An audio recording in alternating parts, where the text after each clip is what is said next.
pallbearers, members of the congregation, welcome to another funeral. Lieutenant, members of the congregation, is the engine ready for warp speed so we can go to planet Samsung? With Easy, the tech preacher. Truth to be told. It's Wednesday, hey, tell me, are you ready? It's Wednesday, hey, tell me, are you ready? It's Wednesday, tell me, are you ready? Are you ready? Are you ready? Are you ready? It's easy, yep, tech preacher, yes indeed it's easy. Yep, the tech preacher, yes indeed it's easy. Yep, the tech preacher, yes indeed it's easy. Yep, the tech preacher. All the real wired ones, where you at? Where you at? Where you at? Where you at? Where you at? All the real wired ones, where you at? Where you at? Where you at? Where you at? Where you at? Woo, it's party time. Wednesday night. Man, you know, I get so hyped every time I hear that intro. Y'all just don't know how hyped I get every time I hear that intro. And I say to myself, how could I tweak that intro? Nah, I can't tweak that intro. Well, welcome everybody to another episode of Wired Wednesday. I am the tech preacher. I got the wired ones in the building, and I got a special guest. I got Wired Bagnell in the building, baby. It's Pixel Dan. I finally made it onto one of your streams. Man, yeah. We all hyped tonight because guess what? Tomorrow starts Techtober. Oh. Are y'all ready for Techtober? Man, So much tech. so much tech. And you know what? I pity the fool that say tech is boring. I pity the fool when they say tech is boring. Man, not even close. All right, guys. So, we got a lot of stuff to talk about. We're going to have some giggles, some laughs, but we got to talk about that pickle. Oops, That pickle. That pickle. Yeah, buddy. Put the smack it down on that candy ass today.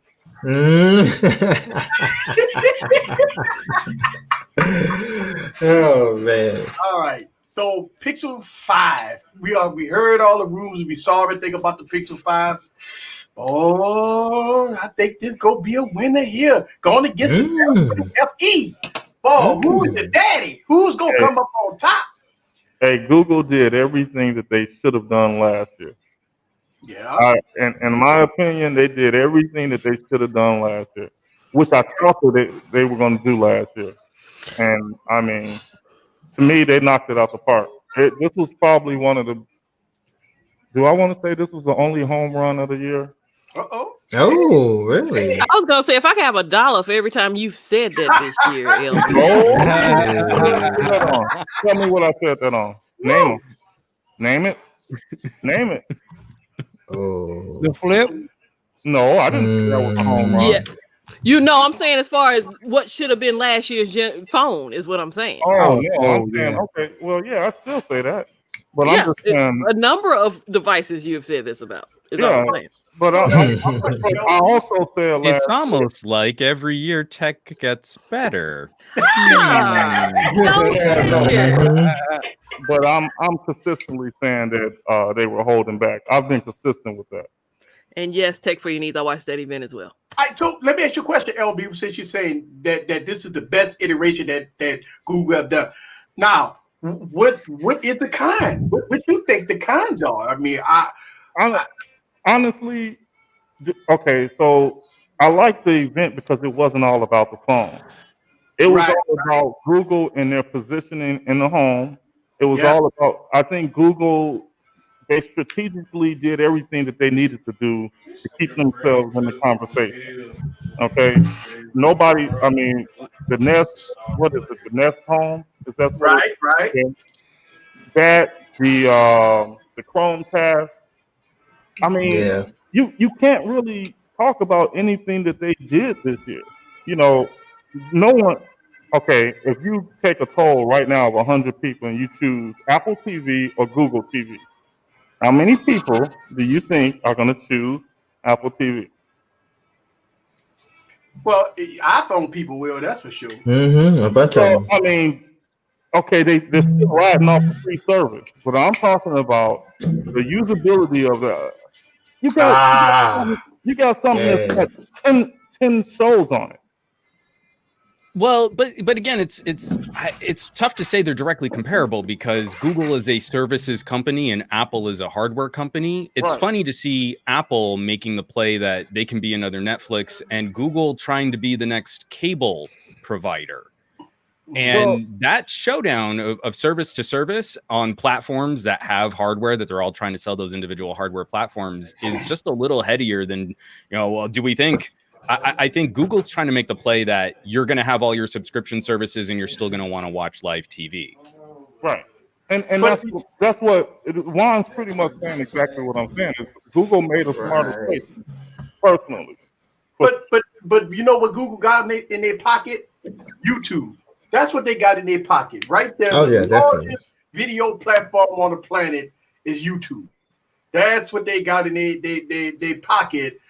Which, they're doing a subscription service, right? YouTube TV, which they got live events. They got they showcase a lot of stuff. What, the Disney Channel?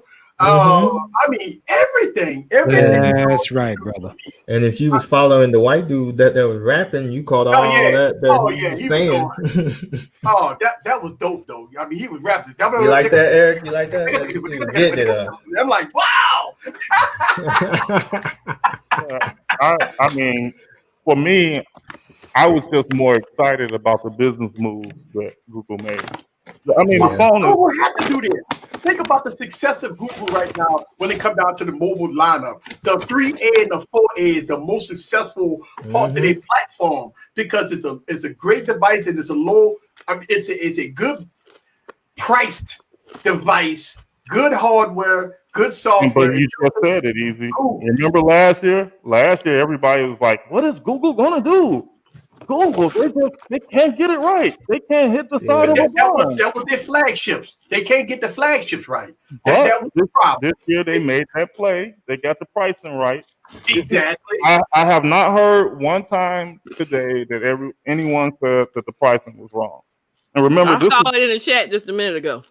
Oh, well, that person, it's got to be that one. It's always that one. I'm just telling you. I saw it go up there. I ain't paying $800 for a 6-inch phone with 120. Wait, it's $699. It's not $800. No, that's right. $699. It's $699. Which one are they talking about? I don't know. One of them is $800. One of them. One of them is $800. Well, there you go. Neither one of them $800. No. Nick Mosley obviously didn't watch the event. That's right. Yeah, we watched the event. $699. Why no Pixel 5 XL? He want the big phone like me. He likes the big phones. Oh, well. You know what? And I agree because we all be looking for the XL version. That is a device that we look for. I mean, look, you're not going from a big old phone like this to a pickle. I mean, we do got big phones like this. And big so y'all saying he lying to 128 ain't 800? You might though, Eric. You might because those phones is too big, man. 6.8, 6.9. Yeah, that's too big for me at least. But then you got to look at it like this. The only people that are really, really, truly saying that are people like you and I. Like, I can't see myself downsizing, right? Right. But I can't see myself buying anything less than a flagship. That's just me, right? Right. But most of the users out there, like my brother, half my family members don't care as long as it's not too small. You know what I'm saying? They don't care. 6 inches is fine with them. It's pricing that makes that's right, brother. Things. Well, the older my mom wants a bigger phone. So right. But what about Stadia? Stadia is out of beta, right? Is this going to be the good game, the best gaming phone? They say no lag. You go play games instantly without no buffering. This is it. Once you click it, you go immersely into the game. We know we saw Stadia with some issues when it first got released. Hopefully with this, they talked about Stadia and they got a new joystick, a new controller coming with this. So I think this is going to be very good for gamers because guess what Samsung did? They teamed up with Microsoft with Xbox Live So Right. yeah, Google Yeah, got this is Stadia is the big opportunity to also try and start course correcting Google's reputation for not just killing everything that's instantly Exactly. not a huge success. So if they, I mean, I'm not getting my hopes up and I'm not holding my breath, but this could be a good look for them if they continue to iterate and refine, and we don't get a different gaming streaming service in 6 months that's called something different and they can improve on it. Right. You know, it's the right time. Game streaming is, I think, set poised to really shake up the gaming market over the next console generation. Yep. Right. And back on an $800 128. Yeah, I was just about to show it. 128 gigs in this 4A right here for $350. I kind of want to point that out too, because this is one of the confusing things where if we're using Google, we're using the Pixel as the Google iPhone, and we saw last year where they started at 64 but had an upgrade for storage. I was kind of confused during their press event why they kept saying starting at, because I don't see any listings or any other options for extra storage. So, you know, sure, you can say it's starting at 128 for $699, and then it stays at 128 for $699. Right. Wow. Well, okay, so here's the question. And I know a lot of people talk about 512 gigabytes storage and 256 gigabytes of storage. What are you putting on your phone? Because, I mean, look, Google Photos, right? Everything goes to the cloud, which Google's going to give it to you for free. Well, so you're not putting no photos and videos on your phone, so it's taking zero space. Go ahead, brother.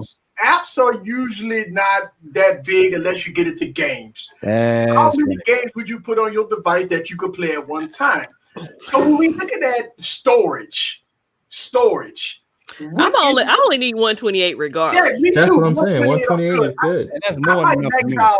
I might max out about 40 gigs. I mean, I don't. I use more than that, but I need at least 128. Everything I use is in the cloud. My music, my movies, my documents. I'm not a cloud user. Videos, everything is online. I'm a cloud user. I mean, I don't know. I guess because I can't say that I use more than about 75 gigs on my phone, although I always get the top tier when it comes to space. Oh, I don't always get the top tier. I made a video. I talked about it in the video about a year and a half ago about how 512 is a waste. Like 512 gigabytes on the device is it's a sham, people. You're not using 512 gigabytes on the phone, man. You know, it just sounds I'll push good. back on that. It sounds good. I'll push back on that. I think there is a very rarefied, like a very specific user. Specific, where I was gonna say kind of like your again. Don't go moving goalposts. Your comment was like it's a sham. It's no. King Mike. I know his minimum is like he does a 5 something.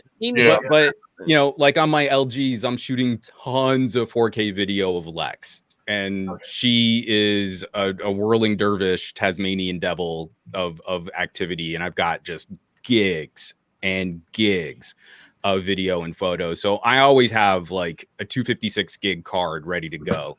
And I'm managing 128 devices a lot more actively to keep things up in the cloud or backed up on the NAS or moving files around. And I just don't have that fear when I've got local storage ready to go. I mean, I can kind of get a little lazy about it and back it up when I need to, but I'm not managing the device for having a ton of apps, having a ton of media. I always have like a playlist, some really high quality music downloaded if it's Tidal or directly from my music collection. I mean, again, I feel like there's a laptop replacement user who needs that storage because they're actively trying to replace a tablet or a laptop. A Pixel 4a 128 gig, you're using it as a streamlined communicator. An iPhone SE, same thing, you know, kind of point and shoot, couple little photos here, a couple apps, some social media. That's not a concern. I don't think people need to be so lit up about that, but I want those options as fewer and fewer phones are coming with memory card expansion. Right. Yeah, I mean, I see what Juan is saying. Like I said, I don't need it. Like it's not a desperate need, but I always get the top tier. And I see what Tech Loving Mama is saying too. She said, but you can't opt for full quality photos, though, right? I know I did on Google Photos. You got a limit though; it's not unlimited when you do the and especially with Google. Was it Google One? You know, Google One. They try and get you to eat up that storage as fast as you can. Yep.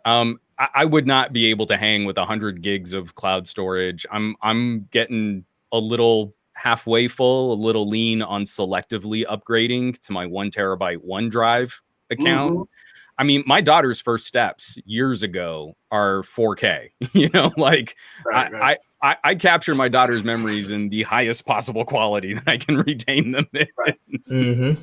And look, don't get me wrong. When I'm speaking about like the 120, I'm speaking as far as not shooting tons and tons of videos and stuff like that, because I shoot everything on DSLRs and mirrorless cameras, so I don't shoot zero footage on a smartphone, other than me doing camera reviews. When I do my camera reviews, I shoot obviously on the smartphone, but as soon as I finish that, I usually delete them all out and start from scratch. But other than that, using the device once I capture a good moment, I always upload. I've always offload them from the device.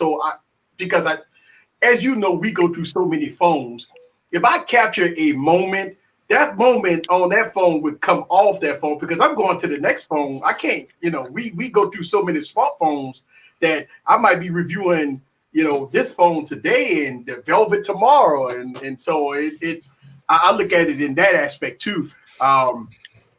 As a reviewer, it's one of the things that makes me sad, though, is it used to be a part of the review process where I'd pop out that card where I was backing up photos and videos and put it in the new phone and just continuity and go on with it. And cloud kind of doesn't handle all of that as well as just having a solution for some localized storage. But I think this is interesting because it kind of gets us back to Pixel, where our techie conversations focused on price and using obnoxiously vague words like flagship, or is it a mid-ranger, or is it a premium mid-ranger, or is it the flagship mid-ranger from another, low budget company? All of these words that just dance on price miss the point, because Google isn't making, and they're not claiming to. I love that Google is not trying to claim you're going to make cinema with your phone, right? They don't have someone pushing a Pixel on a film set with a dolly with software that you can't get for 6 months. It's a point and shoot camera that happens to be attached to a really streamlined communicator. And I feel like you start talking about a note, you're talking about productivity. You start talking about a fold, you're talking about premier entertainment and content consumption. You start talking dual display, and you're talking documents and multitasking. We need to compartmentalize, because we're the only industry that still goes flagship. Like, when was the last time you talked about laptops and then someone just generically farted out, "Do you have a flagship laptop?" Like, that's not never a thing. heard that. Never. We don't do that. You say you've got like a really thin and light, you've got a 2-in-1, you've got a tablet, you've got an ultra portable, you've got a gaming laptop, you've got a workstation, you've got police grade, you've got rugged. We understand the stratification. In phones, it's like, it's a mid-ranger. Like, what does that mean? That means nothing. I'm gonna get me one of those mid-range laptops. Right. Oh, you just got to stay away from the entry-level laptops, because they're man. I'm trying to find the mid-range rent, or like a mid-range car payment. That'd be great. A mid-ranger. I definitely need not to have a flagship car payment. That is exactly. I'm trying to get that. I'm fine with entry-level car payment, honestly. Let's be real. See, LB, go ahead and get you one of them blue phones. You were tripping earlier. Oh my god. But I think that's one of the great successes. I mean, one of the reasons why I'm so excited about Pixel 5 and Pixel 4a and even the 4a 5G is this weird sort of missing link Sasquatch phone in between the two. They're not for me.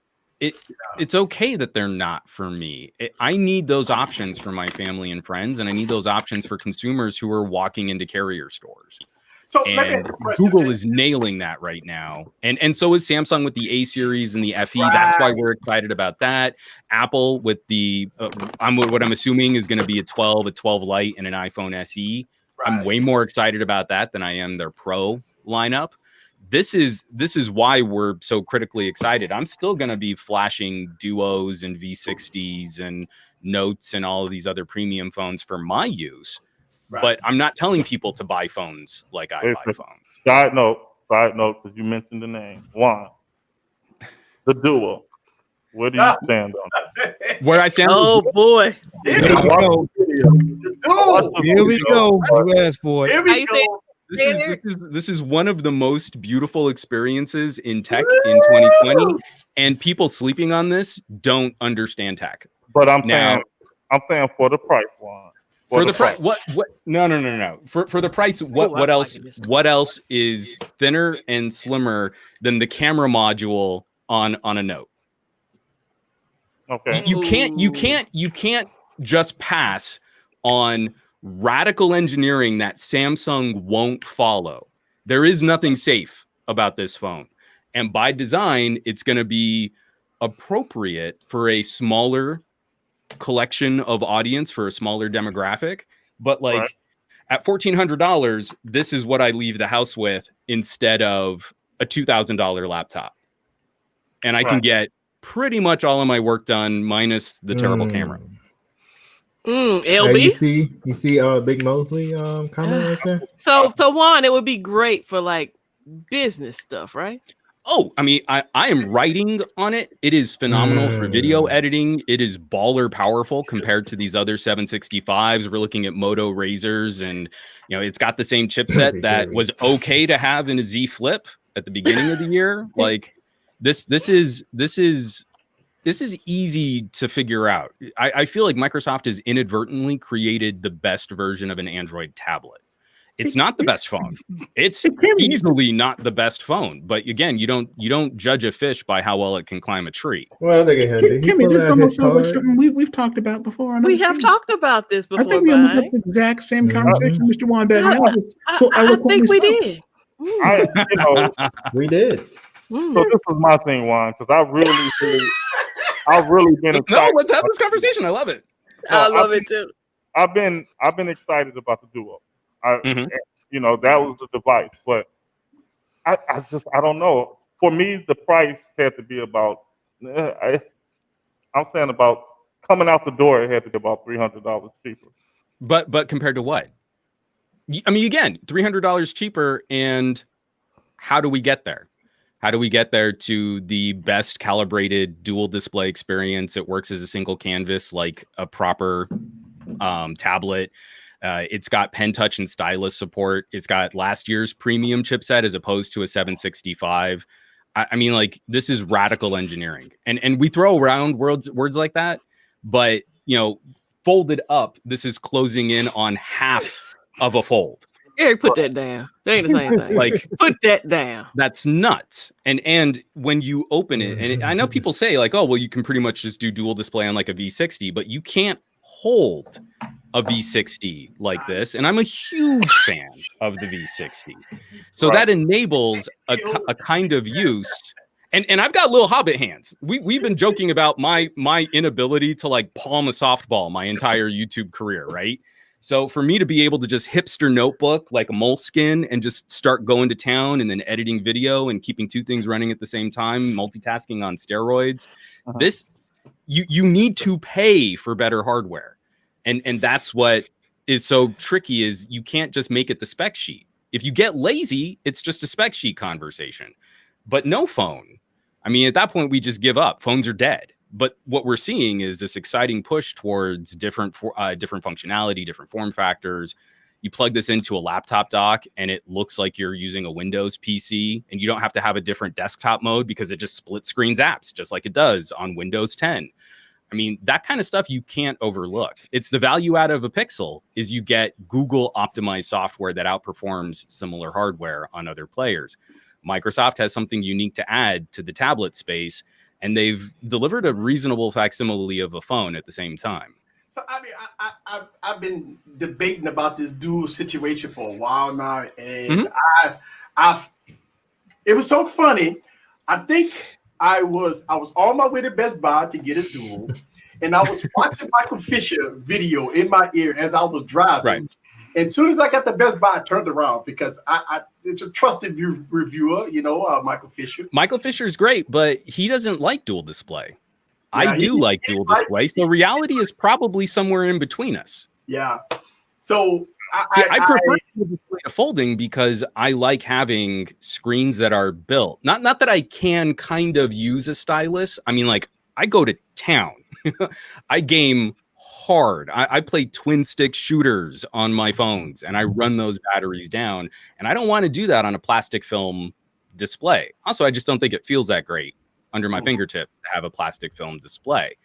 So what you lose against a fold is just that seam, right? You lose the little strip of pixels that join the two, but what you get is a more durable stylus enabled, active pen enabled experience. So it's pros and cons.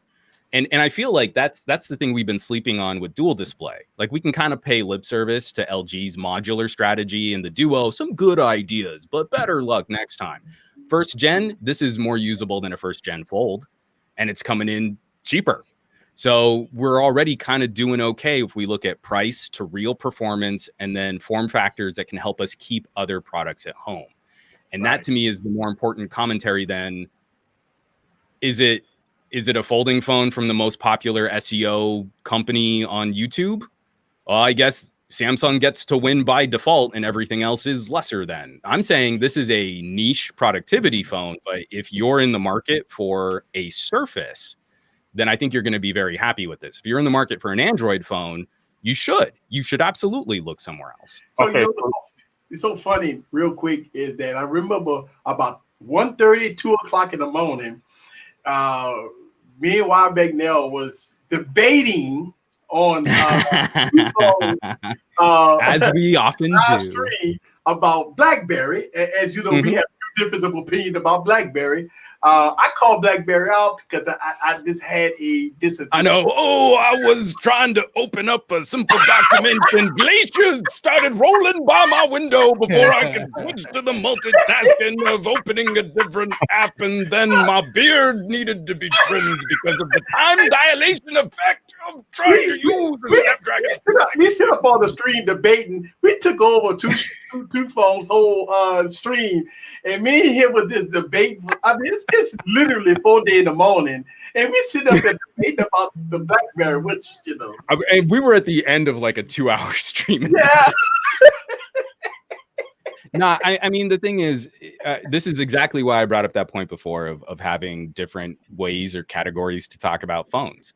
Yeah. Is I really don't think people are going to like this if they're looking for a more familiar Android communicator or an Android multimedia device or a gaming phone. But if you're not really a big fan of Android tablets, then this gets a lot more interesting for Microsoft's influence here. And for all of those grumbles that they've had, like, oh, sometimes the screen rotation is a little janky. What they've done for UI is going to launch the next generation of apps and services on tablets, let alone dual display. You know, having better panels to organize content, split screening so that you can keep more things going at the same time. We allow for Samsung to experiment like that in this space. We don't let anyone else. And now we've got something that Samsung literally would not have made. And for better, for worse, it definitely has pros and cons, but that's refreshing that this feels like something more akin to a Surface than another also ran Android tablet. The reason why Samsung wouldn't make nothing like that is because they're trying to cater to two different markets. They want cameras on their devices. So you know for sure that if Samsung would have made it, they would have put 6 cameras on it because it's right. And I feel like that's unnecessary. Right. Samsung would have put cameras on it because it's half of the keynote address would have been talking about photography and video. The other, because they want to cater to that photography crowd, the youngins, the younger generation that like to take photos and videos and stuff like that. So if they would have made something that then, right, they would have had 6 cameras on it. And you would have had huge camera bulges on it. But again, Microsoft's strategy has never been, I mean, they've got Xbox as their gaming division, as their sort of youth division. The Surface is sort of a collection of different Windows experiences. And what we've got here, I mean, we can bag on the camera as a photography device. That's easy. But there are a handy number of people out there that likely mostly use the front-facing camera on their phones. And especially if the device is focused on productivity, Microsoft services, video conferencing, video calls, things like that, then the main camera is a selfie camera. All right. So I think that's a pretty low bar, but it's also a pretty good selfie camera. All right. Question of the day. All right. I need you to tell me if you can do this one. Can you, if I send you a document, and I just want to see if the software is optimized for this, because this is what has me hooked on my note. Can I send you a document, right, that I wrote out a picture of a document? Can you take that Is it a document or is it a picture of a document? Picture of a document. I'm sorry, picture of a document. Because most of my employees are not techie. So if I tell them to send me a shopping list or whatever, they'll literally write it down on paper, take a picture of it, and send it to me, which is the most agitating thing. But with the note, I can just take the S Pen out, highlight the text, and it'll pull it out. Yeah, stuff like that. I mean, Microsoft still has some catch up to do on stuff like that. What you're talking about is the evolution of S Pen since the first Galaxy Note, and Surface Pen for using Android. Microsoft definitely has room to improve. There's definitely room to catch up. So having all of those additional right click functionality style features, that's not the gig. There's definitely room to improve there. All right. Okay. So that would be why for me right now at this point in time it's not worth the price for me, because those are the features that I use. Right. But instead of shortcutting through S Pen, what you would do is you'd open it in Office, and then Office has document and image scanning for a lot of what you can kind of replicate with OCR. It's not foolproof and you have to change your behavior, but there's probably solutions. If you send me something, I'll give it a try and we'll see if we can figure it out. It's not going to be the same familiar shortcut that you're used to on a Note, because it's he's old. He's an old dog stuck in his way. Old dogs don't learn new tricks. So. Look, so nothing will ever beat the Note for LB. Don't get me wrong. I was Note stan #1 for a long time. We are so tired. The whole panel's tired of hearing about this Note. I always have at least one within arm's reach. Oh, my Note 4 is right over there. I can't reach it. I'm sorry. The Note, it was still right now for me the device. LB, your Samsung Night is hanging out. Just tuck it back. Look, but it is kind of interesting because that's where LG's Active Pen support is catching up. I mean, docking shortcuts to a Wacom pen works a lot like I would say it works a lot like a Note 5 to a Note 7. So again, another generation or two behind, but we're only missing the wireless features. Who's your daddy? I like that skin though.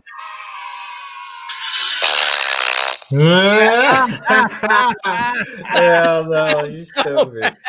Oh my god. That was funny. That's on point, Timmy. I love it. I mean, I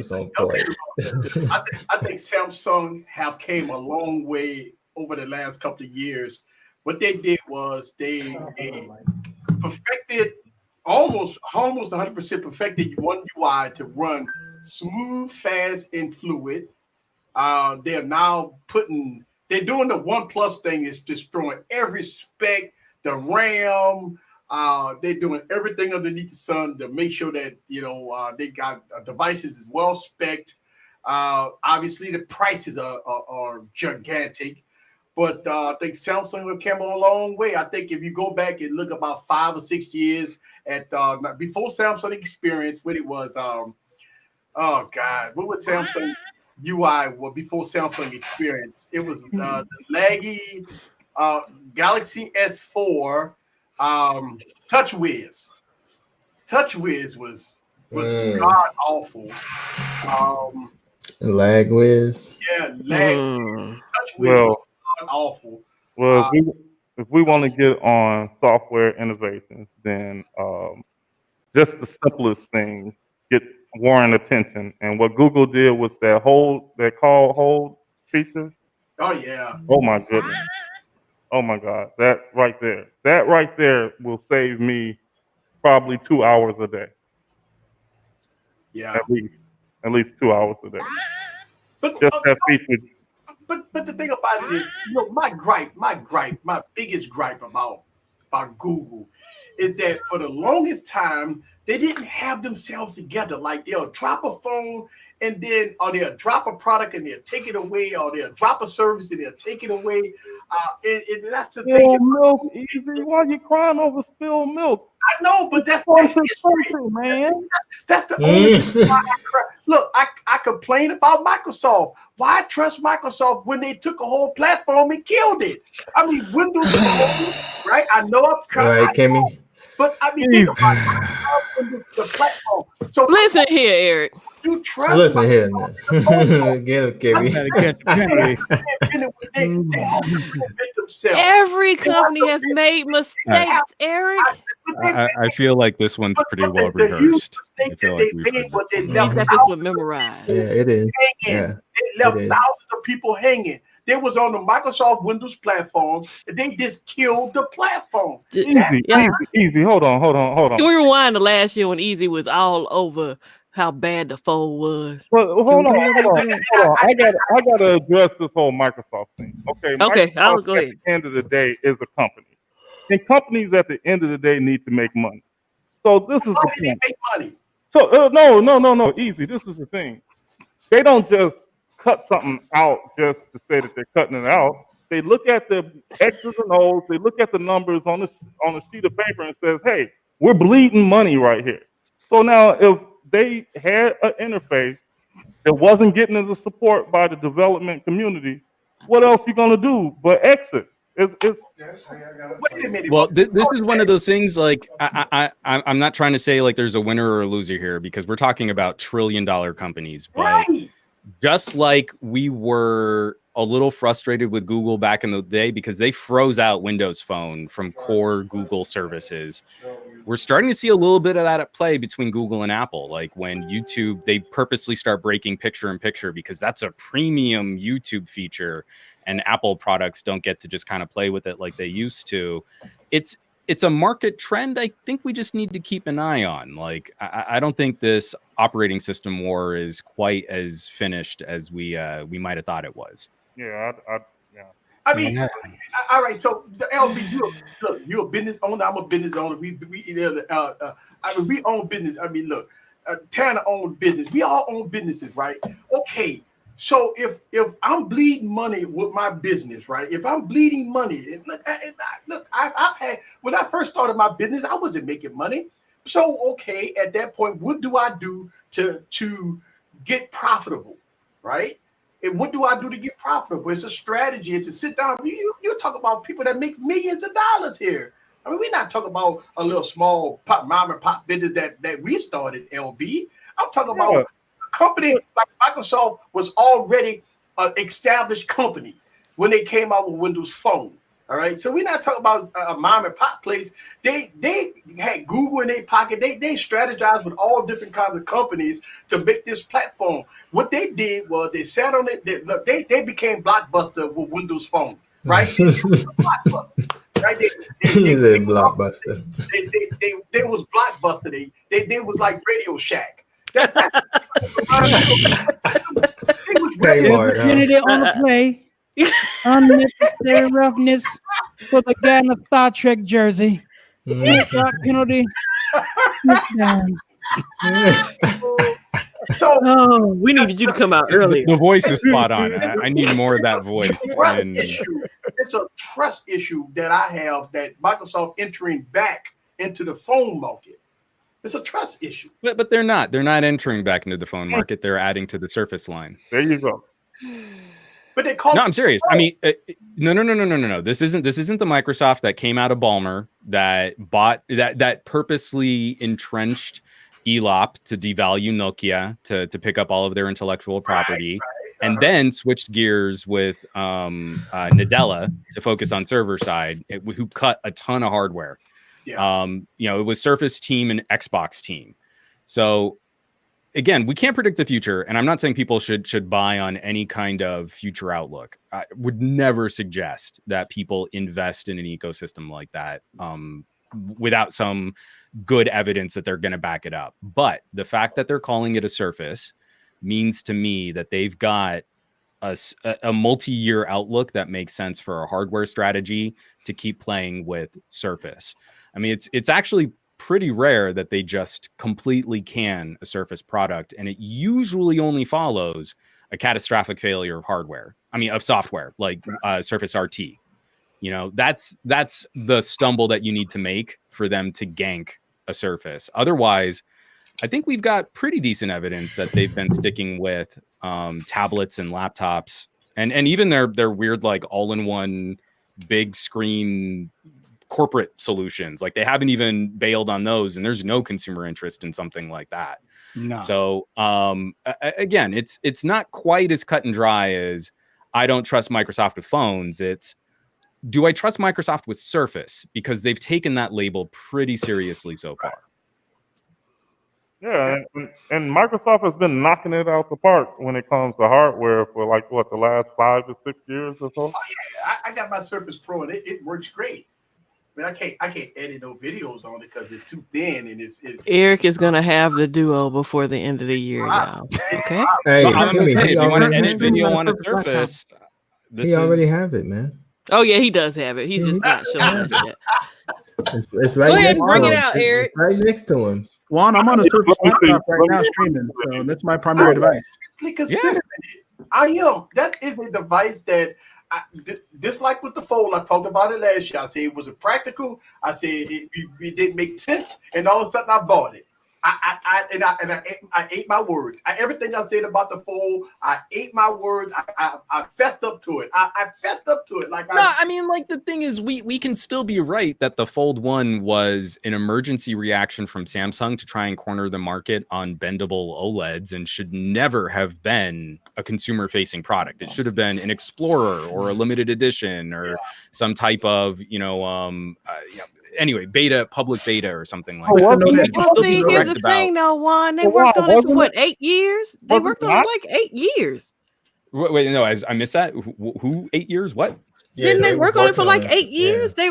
Years ago, they were talking about this whole folding device. They had the little advertisement with the guy sitting at the bar, and the chick walks up, and he's folding out this phone. That was the idea of a device. Okay, but you said you were working on it when? And then you put out a piece of hot garbage. So no. Here. I mean, I'm not cutting Samsung any credit. Fold 1 should never have been positioned as a consumer facing purchasable device. Oh, well, I'm just setting up my second argument to where, Eric is talking junk about the Duo and saying, hey, the Duo first gen is so bad. And I'm like, I first gen to first gen, I'm way happier with Duo as an experience, but it's still Eric. It needs some polish. Eric, I'm not saying that. I'm not saying that the Duo is bad. I never said. I said that I got critical concerns about the Duo because of trusted people that I've watched. I mean, I saw Erica Griffin was a Eric. I told you every issue that a Duo has can be corrected through software updates. And you know what? I agree with you. That's the thing. And but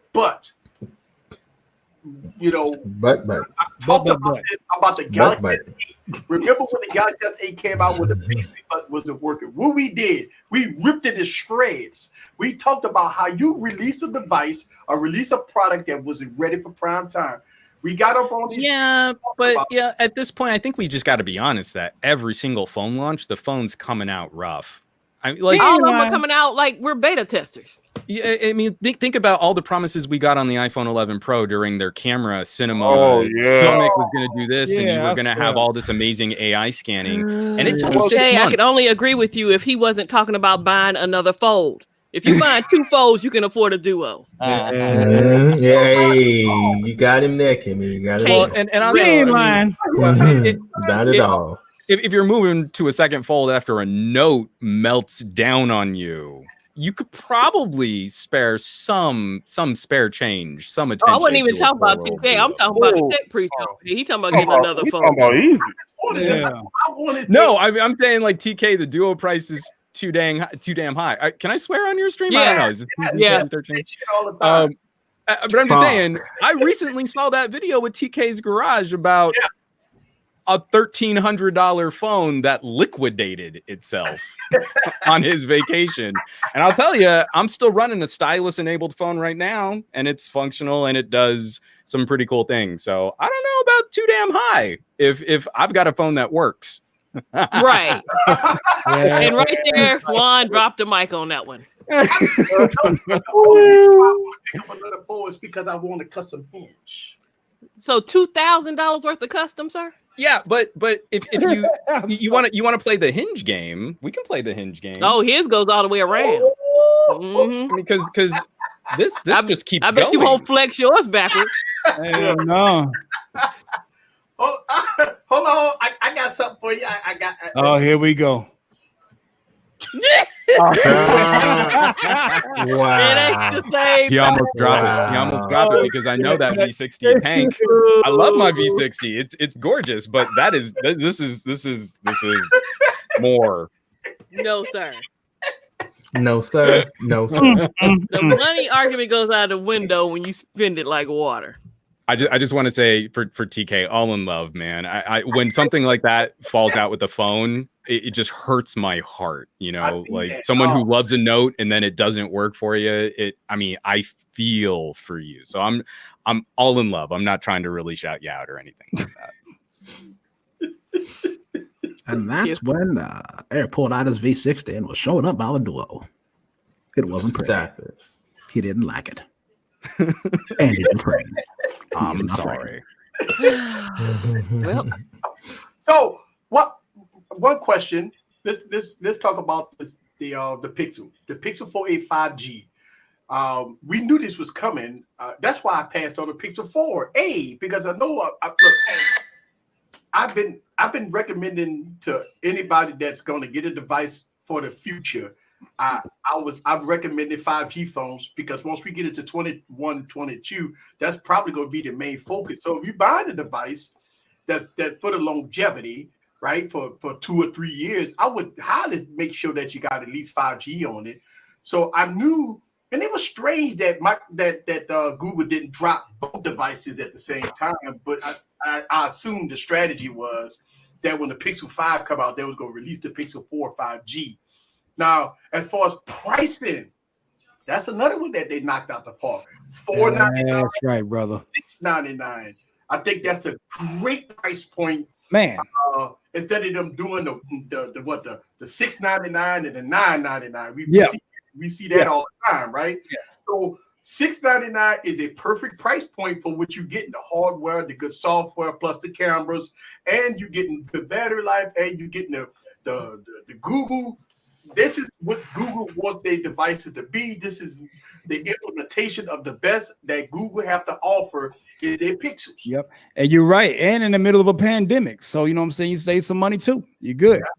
Yeah.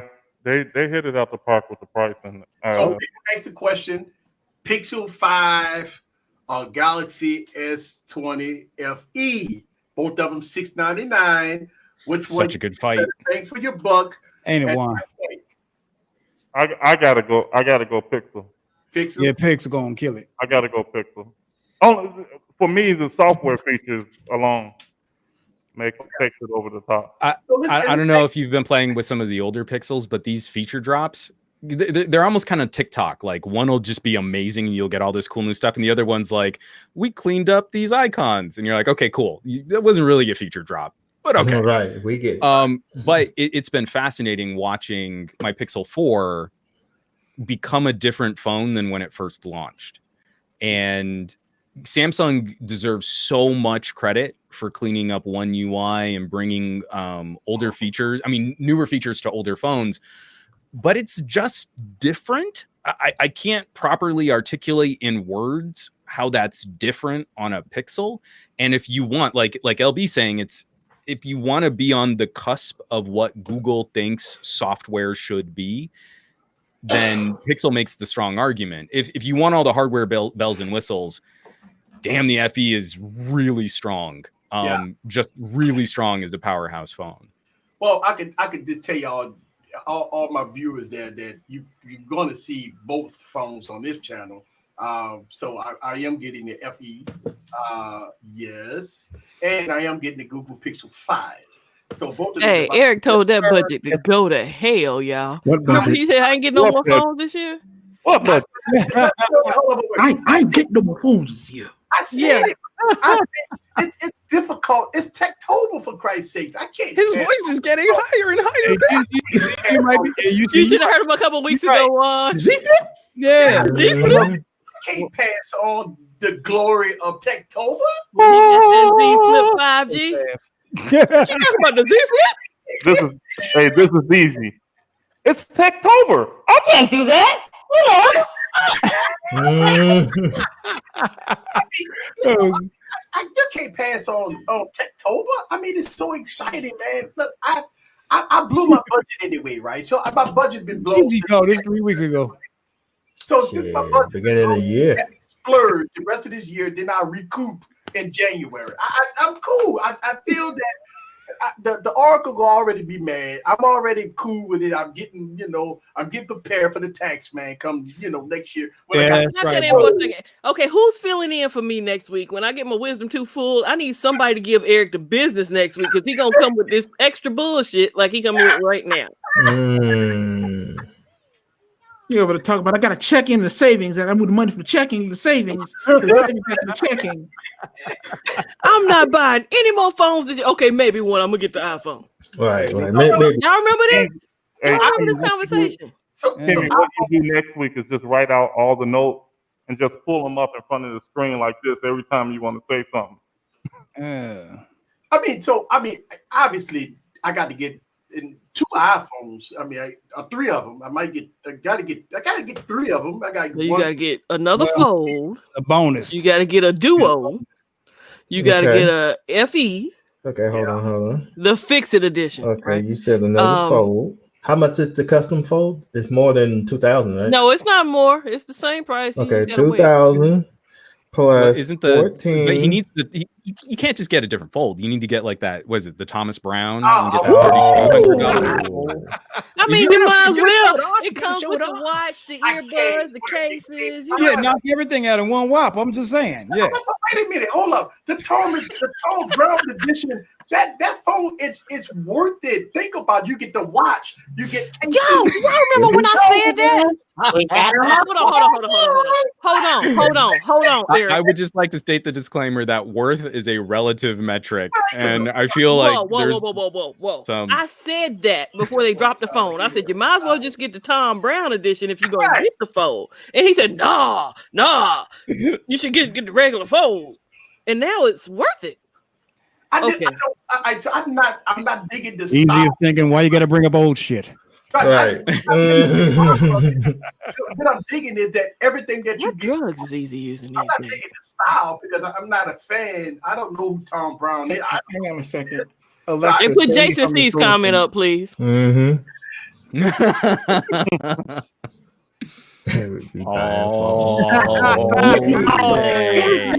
phones all day. It ain't like it's not a known thing that I have an addiction. You got a sickness? Is that what you said? A sickness, you stupid. The Did he say he had a sickness? Just admitting. I tell people I have too many phones and that they shouldn't do things. No. Ask Eric how many phones he has. I got him beat. I mean, it's probably not close. Wow. Oh, wow. How many phones you got, Juan? There you go. Oh, man. See, Tana, we weren't going to do this, right? Hold on. I got this camera set up. With over 130 phones. He got me beat. There you go. Let's see. So that's half. Is that a phone shelf? Yeah, let me see if I can focus. It's 3 on a bookshelf, but my Panasonic is crappy for auto. Y'all all need help. No, I'm a reviewer. It's what we do. You're a reviewer, right? Look at the Star Trek. Oh, I like that Star Trek. Yeah, it's the Excelsior.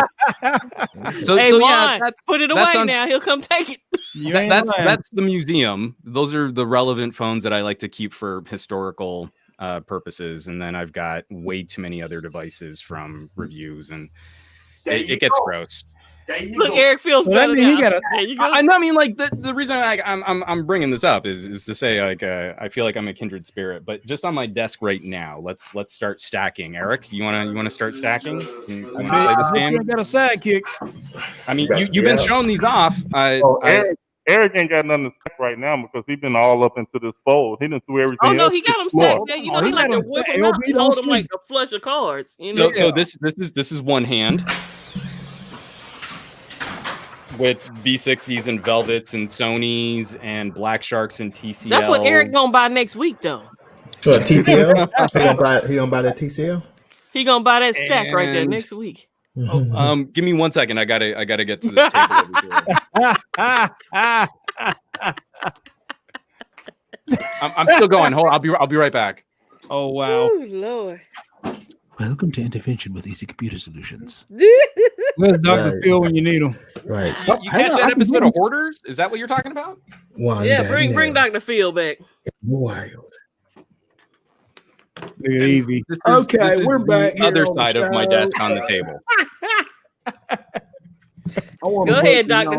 Welcome you guys back to Phones Anonymous with one Juan Bagnell and one the Tech Preacher here. I was wondering, what would possess you to buy so many phones in your life? Well, it's definitely not recommended. I would say avoid this style of tech reviewing if you can help it. I mean, I've got a phone or two myself, but you know, I got me one of them flip phones for the wife. Here's what the problem was: is I like to run stupid long-term coverage where, you know, like I'll put out a video or an article 2 years into. I still got your beat on my desk, man. Yeah, he's at home now. Oh, Eric. Oh gosh, somebody help him. Oh, Lord. But okay. I also sort of became right here is the phone historian at Pocket now, and it definitely makes you a hoarder. Like if I want to bring up like, oh, and hey, I was using this old Blackberry, I can pull up that Blackberry. That's just the case there. I see there's no phone in that Note 10 Plus. Cheater. Try to get us. Hey Juan. Yo. How many Note 10s do you have? Note 10 Plus? Oh, you know, I don't. I borked Samsung end of last year and the beginning of this year because I did not count on global pandemic for my Samsung coverage. So I actually haven't spent any time with an S20. I'm going to be circling back to cover the Note 20. And that's going to be my main Samsung you just coverage. Upset LB. Wait, no. Where I was going with this is how many phones in your stats that you have more than two of the same phone? None. Okay. I mean, like, so this is where the problems separate. Ask Easy how many notes he has. You got a point. Well, one of the things is like whenever I've got similar device, like I've got two Velvets, but one is the international dual display version and the other one's the T-Mobile version with the Dimensity. So I really wanted to compare those because of all of the differences in hardware. But you've never bought like all four carrier versions of a phone. No, I do not play that game. But one of the reasons why I want to change with your clothing, like you didn't buy the red one and then get the blue one to change with the. That's easy. No. I'm not into that. It's more. I'm here with my Note 9. I got 14 Note 9. And you wouldn't have a sister where she needs a phone and you say, oh no, she can't get one of the notes. Oh, actually, I mean, again, one of the things that has become so crucial to talking about gadgets is being able to say, I mean, like my sister, her husband, and my brother are all on Pixel 3As because I loaned out those phones so they could actually test drive them and play with them. You loaned your phones out to your relatives? Easy would never do that. I have a few I won't. I do have a blacklist of like people who break gadgets, but for the most part, I mean, do we want to do Windows phones? I've got all of them. God. Eric, this is. I don't think this is helping y'all. I think this is making it worse. Eric, right. I have all of the Windows phones. So if you want to play that game, I just gotta walk over to the museum real quick. Lord. Personal foul, swag interference, easy. 45 yard penalty. 12 down. But it's also a part of this really did come from writing at Pocket Now and trying to be that kind of phone historian. And now I'm trying to hold on to phones that I thought did something interesting or were kind of important or moved the needle. And so it's stuff that I want to be able to reference years from now when we talk about, oh, hey, and look, now the iPhone finally has like widgets and an app drawer. We can talk about this because Windows Phone has been doing very similar things, and I can show you, and we can compare and contrast those different ideas. What Juan just said, Timmy? You hear what Juan just said? So you can reference back. Phone back. So there's nothing wrong with me wanting to meet Alpha. Juan, he wants to meet Alpha. Why do you have two V60s? Because he's on crack. I mean, it's a great. I love my V60. Actually has my SIM card in it right now. But it's not even like he has a white one and a blue one. They both. I only need the one. Look at this. Look at this. V60. Look at him. Velvet is proper pretty. Have you played? No, hold on. Have you played with the T-Mobile version yet? This is. Made me go over here and get my Velvet. Yeah, this is the AT&T version. I haven't played with I don't think I brought it over tonight. I'm the Velvet on T-Mobile is a very interesting conversation. It's a different chipset, and seeing MediaTek in the United States is actually kind of exciting. Hey, boss, why don't you let me have that Z Flip over there with the extra hands and give me that Velvet? So I need Eric to scroll back to 9:57 or 8:57 p.m. his time, where Jay Will says, "You know what I always say? I'd rather have a $5 wallet with $5,000 in it than a $5,000 wallet with $5 in it." Hey, it makes all the sense in the world to me. Hey, that's speak my language. I'm Jay Will, and I approve of this message. There you go. You talking about? And that's what I see when I see phones laying around like that. I'm like, money. There's money everywhere. Whoa! Aww, old school little iPod. It's a little one. Yes, adorable. It is. Oh. It's dangerous if we start doing the trip down memory lane, though. The Zoom. I miss the Zoom. I swear, if I see I have one. I'm gonna lose it. You got one. I bet you do have one. What don't you have? That was the last great phone that AT&T made. That's the mate, right? I mean HTC made. He said the mate. That's the M. That's the M7. That's the M7. It's got the Beats logo on it before Boom Sound went with different tuning. What is that noise? That's It's a what a one. Yes, a miss. Oh, he's so weird. Oh, look at him. Oh. Remember when like a 3.5-inch screen was huge? Yes. He was like, man, this is big. Yeah, because we came from flip phones to that. Oh, that's what I want to add to my collection. I don't have one of those. I do need to get one of those. Oh my God. Boy, the charger for that was wide as oh no what. Oh, Doodle, if you're gonna talk about Huawei, at least spell their name right. Right.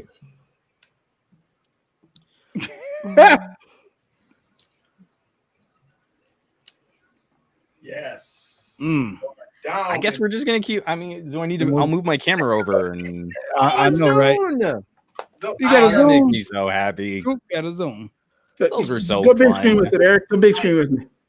Oh, I'm with you, Jay Will. I got a couple phones that I'm not selling, but I ain't got that. Because hey, Juan, that's the Halo 3 edition too. Oh, good pick. Fancy. I've got a couple diehard Halo fans on my Discord server. I really need to get back in. I think I still have the original box too. I had to bounce boxes. I mean, I was running a storage unit full of ridiculous stuff. Look, the same color. Now, see, isn't this the problem? I recently did a video on the Xperia. Cameras cannot autofocus on mirror back finish phones like that. Like they just cannot see phones with mirror finish. Yeah.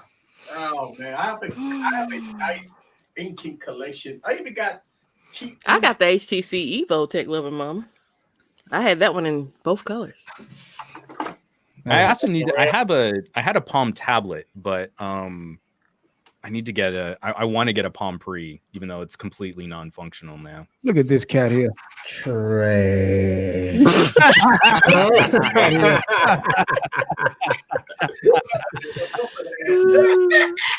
That's all I got for that. I mean, I could pull out the entire Nintendo collection if I needed to. So I can get you a Palm Pre, Juan. What's that? I got a Palm Pre. Talk to me offline. Well, maybe we can chat about you parting with your Palm Pre. I just want to put it in a little glass case for exhibiting all of the UI design decisions that Apple and Google are trying to copy now. Oh, it's like gestures on Blackberry OS, dark mode, and widgets on Windows Phone, and then UI navigation on Palm. I was so angry at Palm when they missed the hardware on that. When they fumbled the hardware on that, I was like, "Oh, you were so close." And as soon as they sold out to HP, it's like, well, they're dead. I mean, I hope that they can survive. I doubt they can. And now they're software for TVs. Yeah. So that was the closest as anybody at that time that anybody could have came to Apple at that time with the software. That was it. That was the software. So let me ask y'all a question. Since we get closer to the Apple event, which is August 13th, and we already know almost everything about the iPhone. Did you say August 13th? You mean August? See, he's on a phone high right now. Over 13. Now we know that iOS 14. We know that we already know the software. We already saw the hardware. I got dummy units of all the iPhone 12s right now, so we already know what the hardware is. You buying them all, Eric? I got to get 3 of them. So you gonna get every color. It's all of them, pretty much. Yeah. Are you gonna get them in different colors for the 3 you're buying? It all depends. I mean, why not? What Apple gonna bring? Oh, that red. That looks like my phone I sold. What y'all gotta think Apple gonna bring?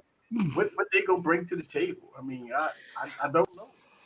I really think Apple's strong play is mid-range, just like Samsung, or just like Google.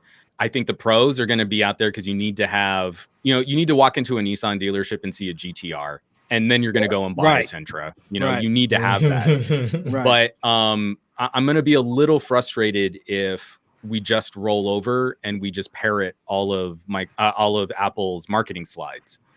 I feel like A14 is going to be misadvertised as this amazingly powerful, indomitable chipset when really it's going to be competitive silicon, and we're not really going to be able to do anything different with it as compared to other competing devices.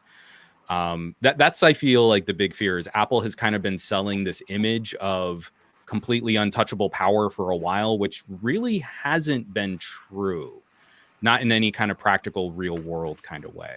Thank you, and thank you. Hey, Jay Will, I sent you a link if Jay, you want to come on board. I see you in the comments. You got a lot to talk about. I see you in the comments. So come on through, Jay. Jay washing clothes. He doing laundry. He put the clothes in the dryer. He ready. Okay. But I'll say, I mean, like one of the things I'm excited for is simply just getting back to flat side design. Thank you. I'm holding an Xperia 1 Mark II, and having a slab phone again with flat sides is really nice. For all of those, I pick up this. It feels really nice in the hand. It feels good in the hand. Apparently, the designers made this for a primate with an opposable thumb. It's nice. Tech reviewers can kind of just, like any company's making a phone that hurts your hand these days. I'm excited to see that. I'm dubious that A14 is going to be a huge improvement for the actual apps and services we use, but I am interested to see if Apple can catch up on the AI game. The A13 actually fell quite a ways behind Qualcomm and the Kirin for that neural core machine learning stuff. And that's something that Apple, I think, could do well with. They've been ahead of the game on AR.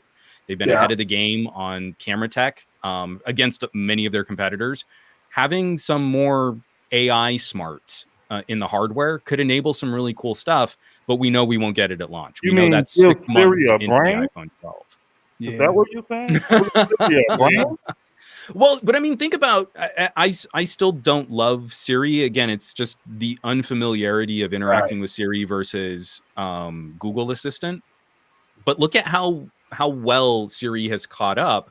And if you give Siri better hardware to manage on device, I think we miss some of those points. Like when Google says, hey, we're going to start doing all of the speech to text transcription on the phone. And it's not going up to a server. It's not going over data. That it's would be staying great. local. Yeah. And Apple is piggybacking on those ideas. So when we get into an arms race of locking services down and more on-device computing for that kind of smart tech, that gets really interesting. And it makes me happy that we could potentially get we're not always belching this stuff up to the cloud. I'm telling Siri off on a daily basis. Siri doesn't understand half of what I said.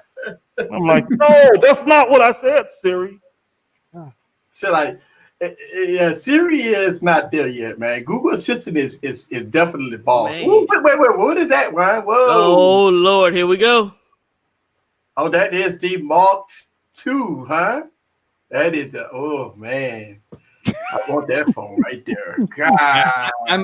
I'm really feeling Sony. Again, it's not a phone I would recommend for someone who wants the most familiar Android daily driver experience, but you have not used a phone that feels more like a camera. Yeah. Like a real camera. And it cracks me up when like tech reviewers are like, well, I'm shooting this awesome B-roll with this amazing bokeh on my Sony Alpha, but you know, average consumers are going to have a hard time using the software on this phone because we're really concerned about a point and shoot experience on a $1,200, $1,000 device, but I'm good with my Sony Alpha. And doesn't this look great? But oh, this is so hard.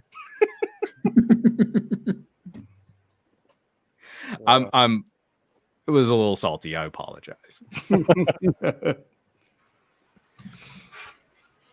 Uh-oh, I lost connection for a second. And we back in? We back in? Yeah, you back in. All right, a little pixelated, but okay, all right. I seen that look like my router dropping. You know, sorry, but I got us a little sidetracked talking about some other things. I would actually be kind of curious to hear some other thoughts. Do you think Apple can crack a smaller phone with 5G? Because that seems to be the stumbling block, is we seem to need surface area antennas and bigger batteries for 5G. And I'd love to have an iPhone 12, like in the sort of iPhone 11 form factor, that could also maybe support some 5Gs. I don't know. I mean, I think Apple going to do something, you know, we will see. I mean, they're going to give us a lot of stuff come, you know, next week, week after next, as far as with the iPhones and stuff like that. I'm sure that Apple is looking at what Samsung is doing, Microsoft is doing, you know, as far as gaming. I wouldn't be surprised if Apple talk a little more about gaming, because we got Stadia, then we have the Xbox, you know, Game Pass has that you know, Samsung is pushing. I wouldn't be surprised that Apple talk a little more about gaming on their devices this year, because look like this is kind of something that, because it's a subscription service, so it's money. All right. And I think that they might talk a little more about, because look, here's the thing. An iPhone is an iPhone. iOS 14 is already running on everybody's devices right now, right? So I mean, we already know the software experience. We saw the hardware. So what Apple have to do is probably integrate some services or something a little more with they phone, with the iPhone 12, that have people like, wow, I'm ready to jump from my 11 to the 12 because of all these unique features. That's the thing. I think that's a challenge for Apple, because the iPhones have been consistently good for the last couple of years. And so how do they top themselves, right? Yeah. People got, iPhone 11 Pro Max. How do they that's running iOS 14, that have great cameras, great battery life, a great display. What is Apple's going to do with the 12 that's going to say, wow, I need that feature. I need this. They already did it. They changed it to a familiar form factor. Yeah, I do think we're a year out from a smaller iPhone like Juan wants in 5G technology. I think they need one more year to really solidify that Qualcomm modem paired with the So you think that the smaller one that they're going to release this year is going to be 4G? Yeah, I'm pretty sure it will be. I'd love for Apple to surprise us there. I'm just not sure the engineering is gonna get there in time. 1 year. But I mean, to answer your question, Easy, Apple is great at smoke and mirrors, right? So this new body style, everybody's been wanting it for this long. And I think it's probably why they waited this long to pull it out, because the body style itself, it's what everyone has been begging and begging and begging for Apple to do. Apple so I got a dummy unit. Last year. I mean, I got a dummy unit. It is, and this is the body style that people talking about. I mean, I got the dummy unit. Let's see if I can get that in. That's going to sell the phone by itself. I mean, yep, that's the way it look. Exactly. Oh, I'm so happy that we're going back. Yeah, I mean, I still pick up my original iPhone SE, and it's so pretty. I love that design language. See, listen to Juan. Juan isn't even really an Apple person, but Easy. What's that? The smaller one, the 5.8. Now this is this is supposed to be a 5.4. Mm-hmm. Wow. Yeah, that's a 5.4. It's a wooden one. It's a super one. And for having a proper stumpy thumb, I'm gonna be good if we go back to those old Apple commercials. Your thumb can go from here to here, and from here to here. Oh, that's sweet. Oh yeah, that's it.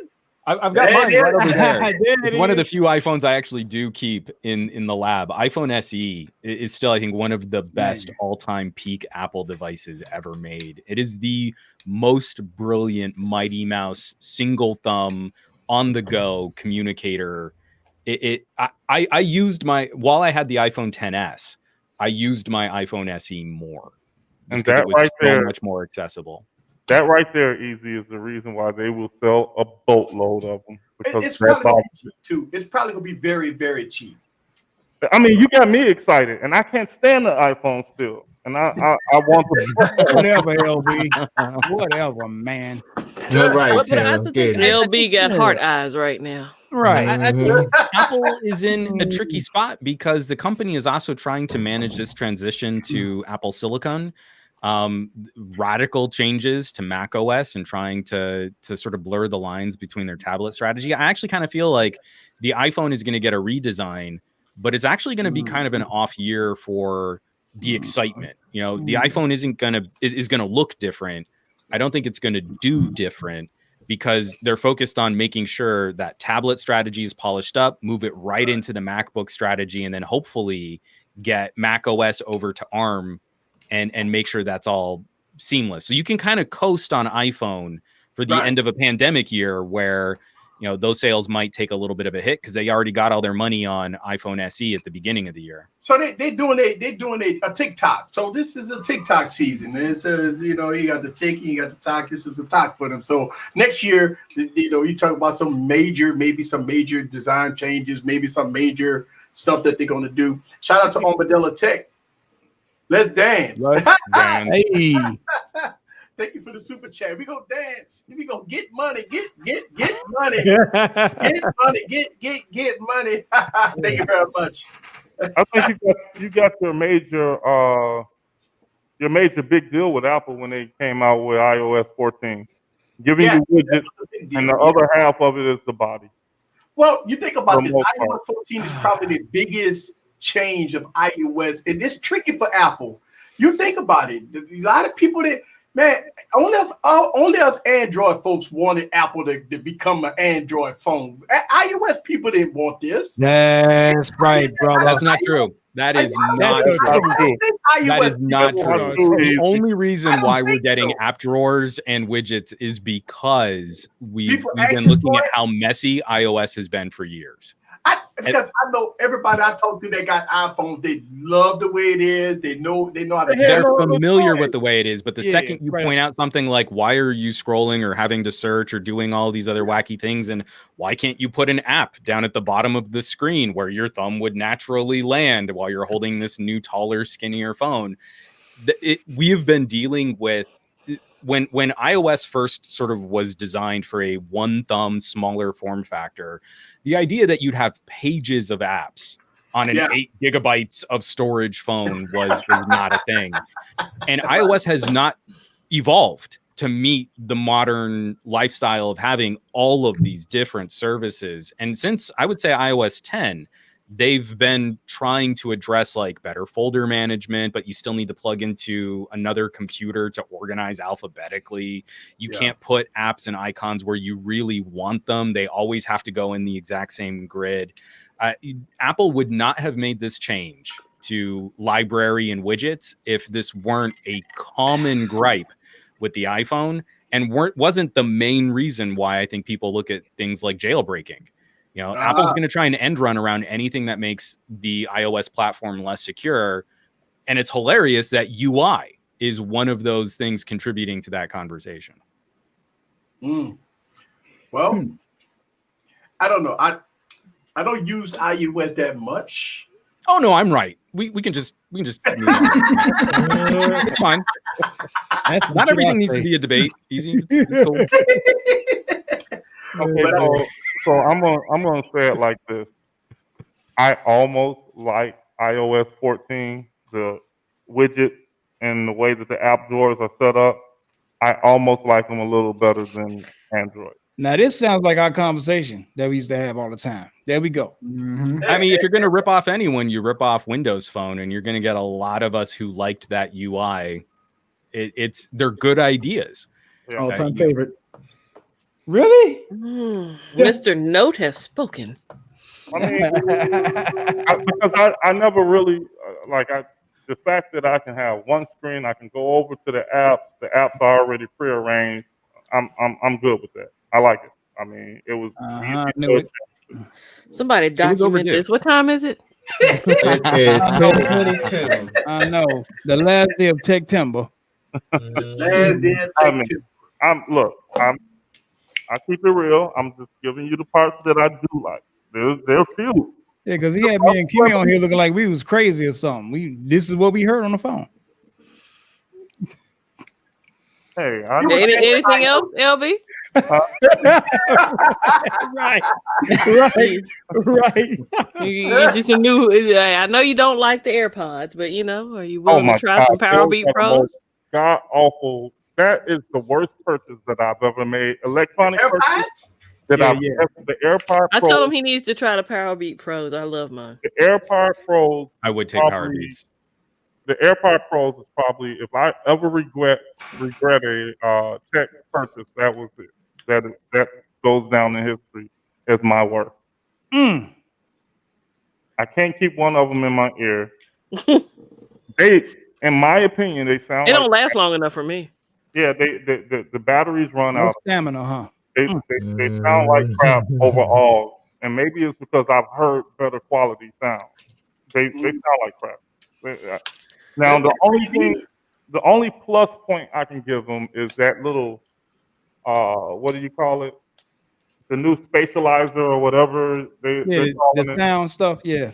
Yeah, but he was hard headed. I told him not to buy them before he bought them one. You told him that. Okay. So look, they caught me in the momentum of buying Apple products. I was in that momentum of where I was. It gets you right. Yeah, You're get the Power Beat Pros. But see, I don't like things the lunch table. That's the only reason I get the Power Beat Pro, because I don't like things behind my ear. No, I would say I really like for iOS. I really like Power Beats. The battery life is epic.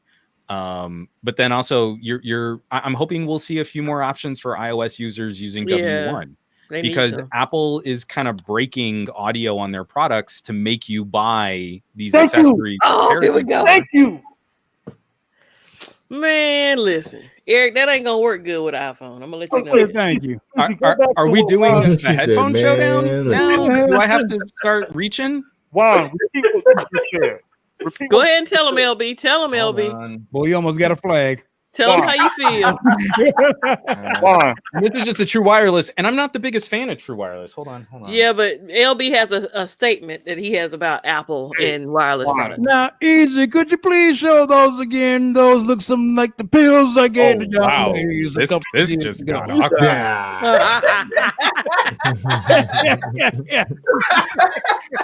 Hey, now Juan just affirmed what I've been saying for the last month. And this is kind of actually more of a hearing aid, but it counts. Juan,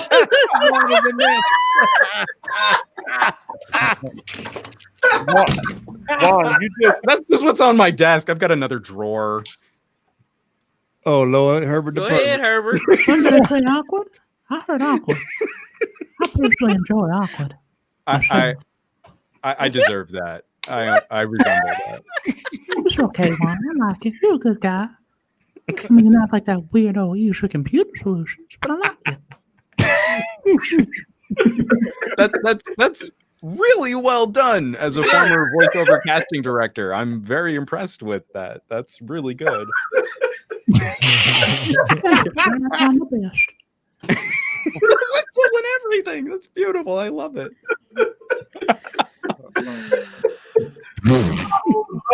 So I'm sorry. I derailed yet another point that I think someone was trying to make. I apologize. Look, we talk about one thing and all of a sudden we get off subject so fast. we want to talk about iOS 14 and Apple and the silicon and what they go bring to the table, whatever. But I mean, look, it's Techtober. Bring it on. Look, more tech, more competition is more things to be joyful for. I want to go back to the point that Juan just made. Okay. Go back to it. Go on. Apple breaking connections to make their stuff seem like it works so seamless together when it's just that they. It does. Because it works. No, it don't work. What Apple is doing, I'll tell you like this.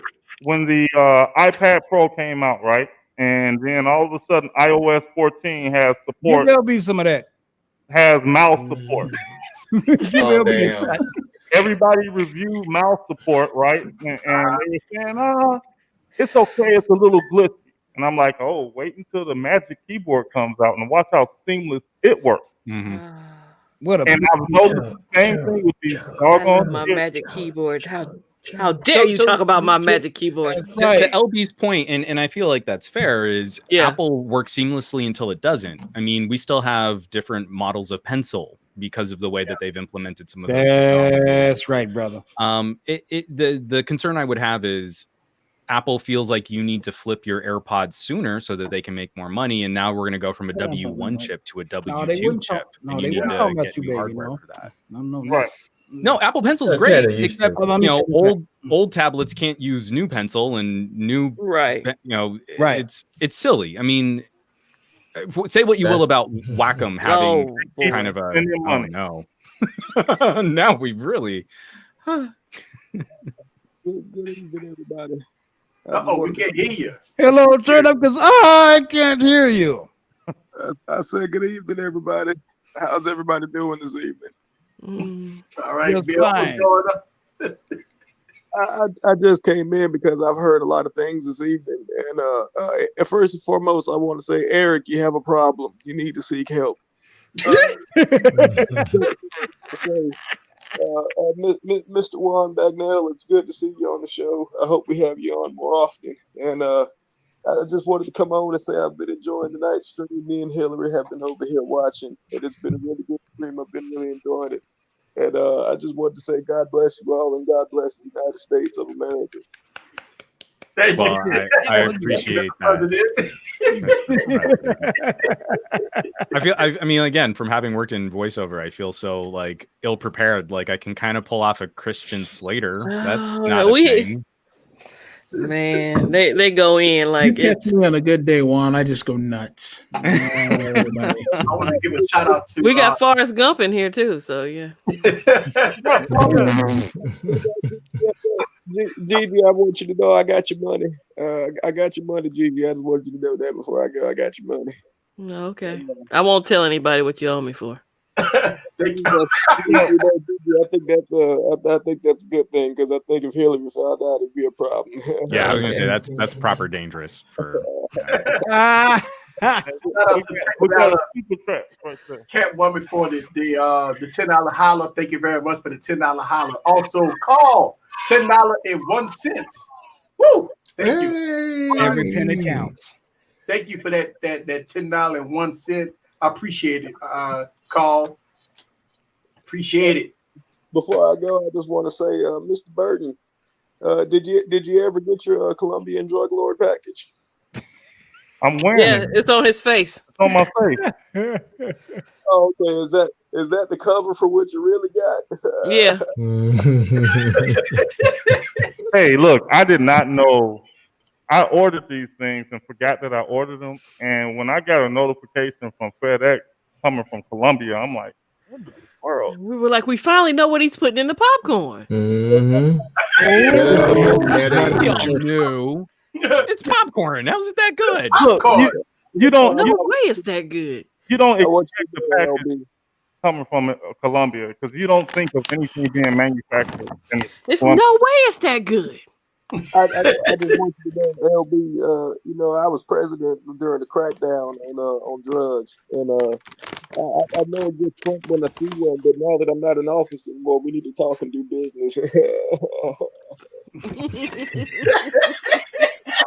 I hope you all have a good night, and I will see you all next weekend. I hope you guys have a good night. God bless you all. And God bless right. LB, you never beat me.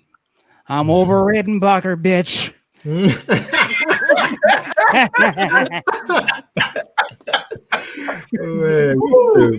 Oh, we got another super chat. Thank you very much. Love my pen S. $1.49. Thank you very much for the $1. Nothing like a good pen S.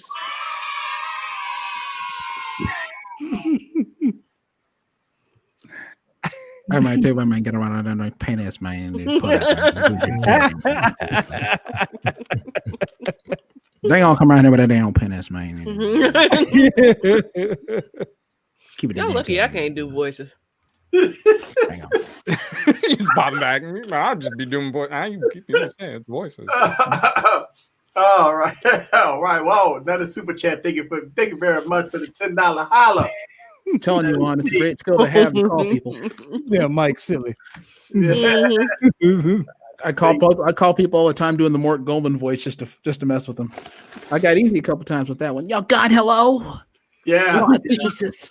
Yeah, I'm looking for Mr. Easy Computer Solutions. Yeah, this is AS Muncher. I called you earlier about munching butts. It's what I do. I'm a butt muncher. You're a bottom feeder. That's what you are. Bottom feeder. That was a phenomenal stream too. Eric's reading through the chat and he's like, I'd like to give a shout out to A.S. Muncher. We all looked at each other like, Ass Muncher? Who is Ass Muncher? And Eric had a straight face and everything. We all like dying. That was funny. These streams are fun. You never know. Very unpredictable. We talk about tech lifestyles and everything in between, but I mean it's fun. You never know what you gotta get. Hey, Juan back now. Yes, Mr. Gump. I love your YouTube streams and your videos. Me and Jenny watch them all the time. Well, I'm really glad to hear that. I'm glad Jenny's feeling well because I mean, Jenny is still alive. She's just in my basement. You know? I feel like this is starting to turn from Forrest Gump into Psycho, but if you're enjoying it, then I would say thank you. Because she got the package. Give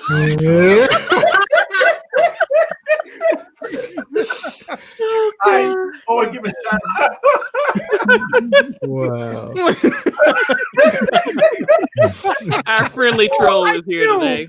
I mean, I had an idea of what I was getting completely.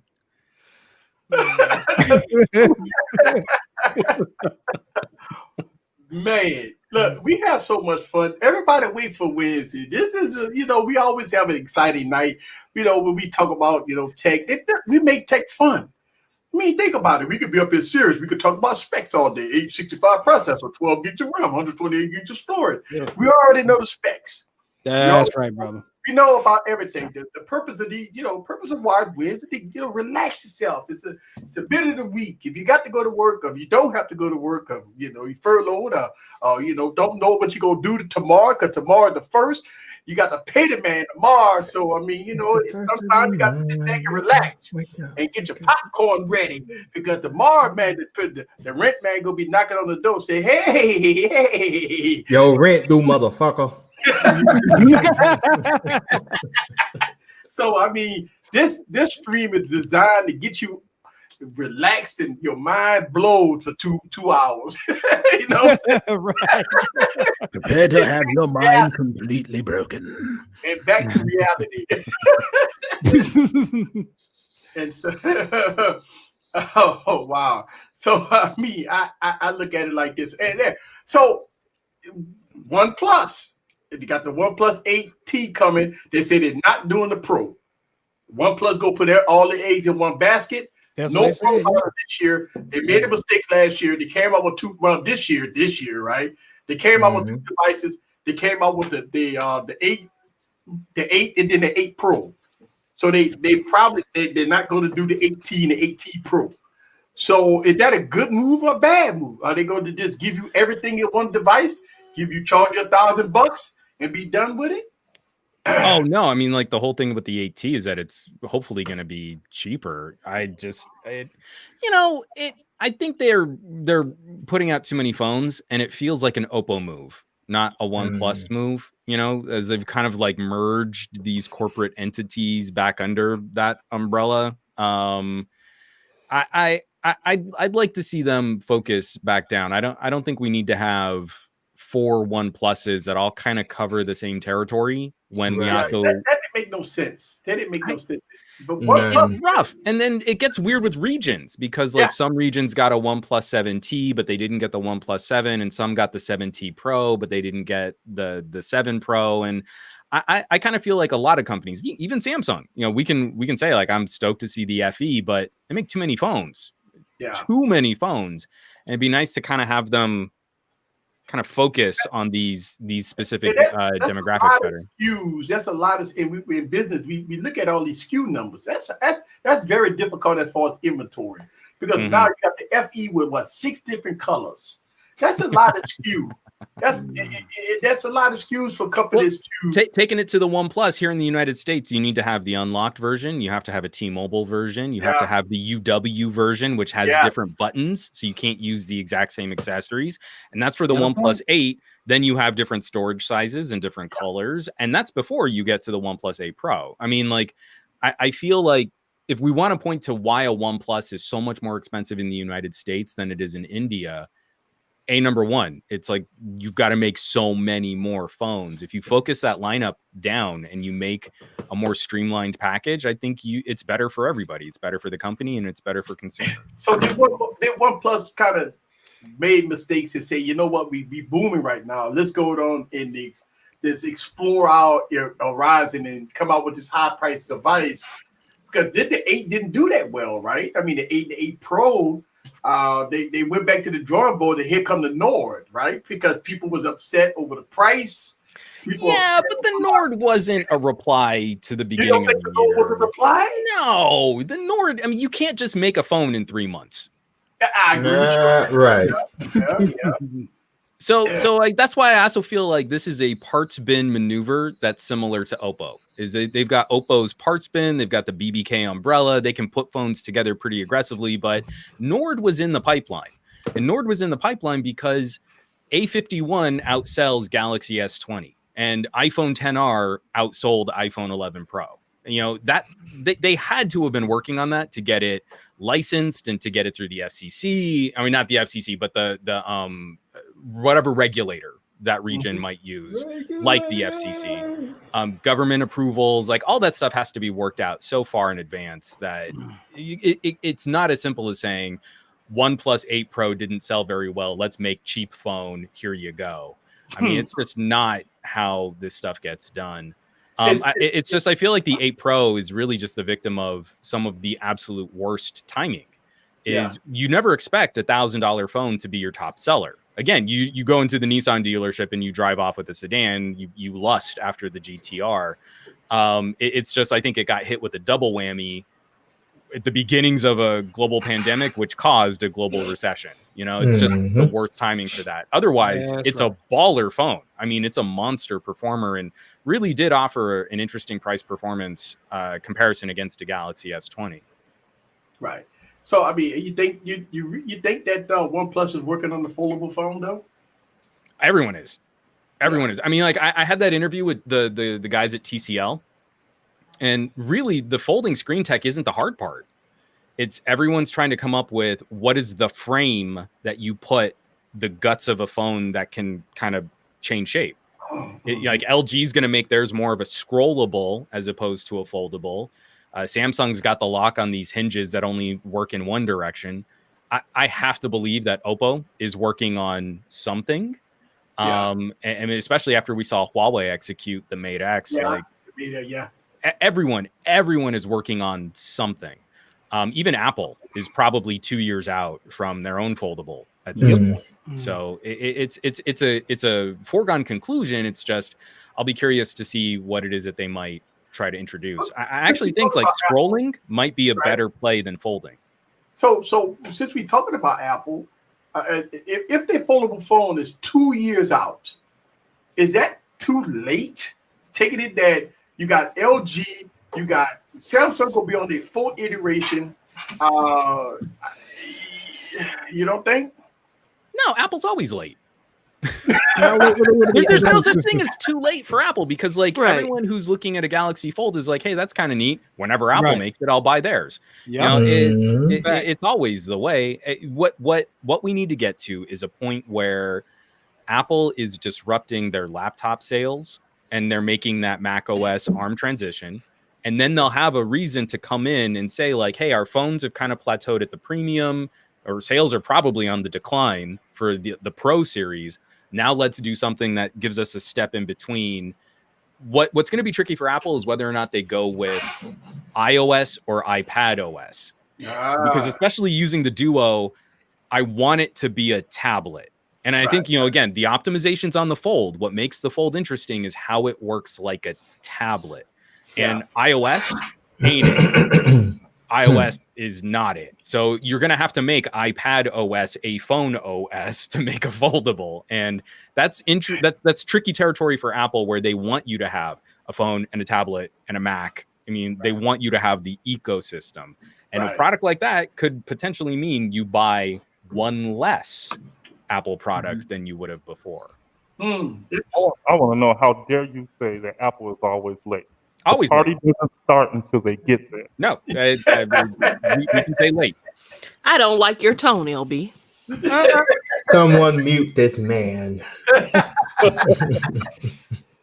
I mean, you know, could you imagine the keynote address when Apple released a foldable phone, and you know how they get up there and dramatically say, "We've been working on this for years." It's nothing like. I want to know what I want somebody.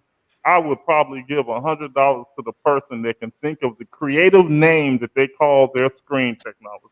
Because you already know it's going to be some type of display. liquid glass. Display. A liquid folding display. That's what it's called. Retina eye drop display. That retina liquid, actually. Yep. We got Vegas odds. What's the over under on retina liquid? Can we start? Juan, I'm in Vegas. I can run down to Retina the curve. real quick. I mean, I am not a big spender, but I'll put 50 down on retina liquid. This far out, I mean, that's got to be a decent payday if I land it, and if not, it was fun to imagine. Right. So what's the name? iPhone. That's gonna be the name. iPhone, Apple Fold, iPhone. Well, what you think they gonna call it? Well, and they'll have Something to decide: fancy. is it going to be an iPad or is it going to be an iPhone? Because an iPad Fold, I think that makes sense. Yeah. Well, see, Eric, all I'm going to wager is that you're going to have more than one. It's going to be called the eye close.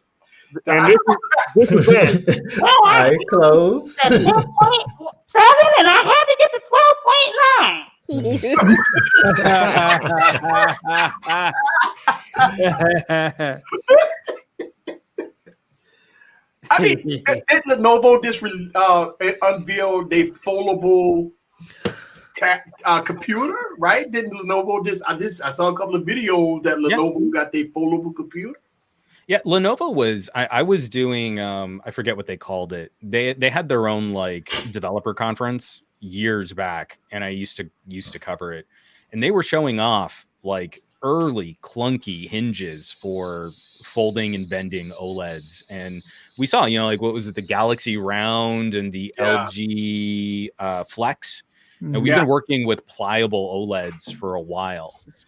So again, if you want to see some of the funkiest stuff, I really like the prototypes that TCL occasionally shows off. Because like every time we've seen like Z folding or scrolling, or let's turn it into a cylinder, and then that could be how you interact with like a circle computer. That TCL has basically just been publicly showing off all of their wacky in-house designs. It's really not the screen at this point. It's really, what do they do to differentiate the form factor, and how do you make a phone with moving parts or a mini tablet with moving parts more durable? Speaking of TCL, who do you think they're coming for? TCL? Yeah. I mean, they are making a consumer play in one of the quietest but most interesting ways here in the United States. Like, going from ODM to public manufacturer is a move we haven't seen since the early days of HTC, and they built their rep on low-cost TVs, and that DNA surprisingly holds true on their phones. Like, if you're streaming video and that's really your key use for some kind of portable device, like, I haven't found anything that can run as long as a TCL 10 Pro. Like, hours of video and like your batteries drop like 3%. I don't know what they're doing, but it's a little slice of magic for that kind of power management. So it's a smart play going after the lower mid-range and the entry level. They're going to show up in a bunch of low-cost carriers because TCLs and Alcatels have always shown up on your sort of MVNOs. Yeah, it's a play from the bottom up. And I like that play a lot better than, say, an Essential that tried to play from the top down. Right. So since TCL dropped Blackberry, we heard that Blackberry is going to get suckered up by somebody else, right? So we heard rumor that Blackberry might sucked up by somebody else, huh? Okay. For lack of better words, Eric. I know. I'm saying, okay, Eric. Sucked up by Trenton Marshall, please report to the stream. Trenton Marshall, please report. So I mean, what's Blackberry issue like? I mean, nobody don't want to pick Blackberry up. Is it a dead product? What's left? What's left? No, it's the BlackBerry thing is a hurts my heart kind of story where to license BlackBerry, I'm sure, comes with some significant requirements. Like for whatever issues you might have had, Eric, with the key 2. There's still something very interesting about a manufacturer playing ball with BlackBerry to fulfill the corporate grade security concerns of the BlackBerry label. So it's not just I got to license a keyboard and now you've got tactile keys. It was a manufacturing process with hardened components that I think to date, I don't know that anyone's ever rooted and ROMmed a BlackBerry. If someone please correct me if I've missed it, because I'm not keeping up with BlackBerry news these days. But even back to the Priv, there was a bounty on the Priv that has never been fulfilled. And that's kind of unheard of. I mean, look at how wide open jailbreaks got on iPhones for all of this talk about security. That is a level of hardened corporate grade security that we don't see anywhere else. And that's not cheap. It makes your products more expensive. You have to license hardware that's unique. Keyboards are not widely manufactured, so that's going to add a ton to the cost. And it's going to be a niche player. So you've got to go in with expectations of low unit volume. You think BlackBerry go try to get back if they come out, whoever licenses it, whatever? Now, BlackBerry, I think, will license to anyone. I don't think BlackBerry cares. I think BlackBerry will say, "Hey, you want to give us money? You can slap our label on your product, but these are all the criteria you need to meet, and that's where the costs get out of control." BlackBerry and was enterprise. You know, if it was catered to the they still are, yeah. But now, will enterprise go back to a BlackBerry if they come out with new hardware and software? Taking it that most of your enterprise market is sucked up in Apple ecosystem, maybe, or Microsoft ecosystem. I mean, when I see government contractors with options for Samsung, Apple, and then often I'm starting to see more like Google pop up on IT departments for Pixels. And again, because they're cheap, it's going to be a tough play. Someone looking to license BlackBerry, I hope, has a two-pronged strategy for trying to engage a consumer base that still would like to have. I would still like to have an option in this ecosystem for tactile keys. If you have a communicator, it won't be the best multimedia gaming gadget, but you can make it the best. Always replying to email, always replying to text messages, always in chats. This is a good time for it because we're all living out of our gadgets like never before. But is it good enough though? Because of the predictive text that you could do on a smartphone. Most smartphones, when you but it's more than that, man. It's like the key too. I mean, I know yours was glacially slow, and mine was fine. But it was like, I'm pulling the phone out of my pocket and I wipe my thumb over the space bar. And before I'm even looking at it, I slide up and I push and hold on the letter B and I'm calling my wife. And it was all one thumb, all gesture, all tactile. And I didn't have to do anything else or interact or move a touch screen or swipe around. To really come in, if we say we enjoy things like customization, a hardware tactile keyboard is the most customizable feature that we can have. You literally get QWERTY shortcuts. All of the keys on your keyboard can be a shortcut or another service or another action. I mean, even going on the predictive side, the BlackBerry keyboard is amazing. It's so good. It's so good. It's to the point where I tried to rip the APK anytime I could and put it on any Android phone I had because it's that good. From those detects, they're so solid. Yeah. I find any chance I could find, I saved that APK and with the way I could find it to update it, like it's that good. So you mix that in, and again, it's like talking about a Duo. Do I expect the Duo to be anywhere near the top 20 phones sold? No, it's going to be a tiny little blip in units sold. But for that person who it's the right fit for, there is no other solution. There is no other option. So do you think that the reviewers that got the Duo misrepresented the device? Maybe not misrepresented. I don't want to get too into this because I think it's kind of a downer topic. I feel like we've been improperly trained by an algorithm that weights watch time over the quality of the content. Yeah. And you got so many players that are making good, consistent content, but I think they're being informed by metrics on YouTube that reinforce an idea that isn't necessarily true. And, when I look at a lot of the people that initially panned the Duo, I don't want to call out. I know you don't have to call out names. I don't want to call out people specifically, but it's like I was watching one review where it's like, yeah, I used this phone for like 2 weeks and all of these things were janky, and let me show you this terrible rotation and how apps don't launch properly. Well, almost all of those things got fixed by the update that we just got. Yeah. And you're like, well, why didn't you show me the Duo as it's working now? You showed me all of this B-roll of the Duo not working. And then you just say, oh, but now, I mean, most of this was fixed in a software update. But that's insufficient. And now you're playing a game where you're confirming the bias of people who weren't going to buy or weren't interested in buying the Duo anyway. And I feel that is doing a disservice to the greater tech conversation. I feel like we can be excited. Like my last video on the Duo was like, literally, I'm saying at the top of this video, if you're interested in a Duo, I want to have this conversation with you. If you had no interest in a Duo, you can still watch, but I'm not going to try and convince you because that's not the point. The point is someone who is on a much, much less popular team should still have a review that caters to the interest that they're trying to examine.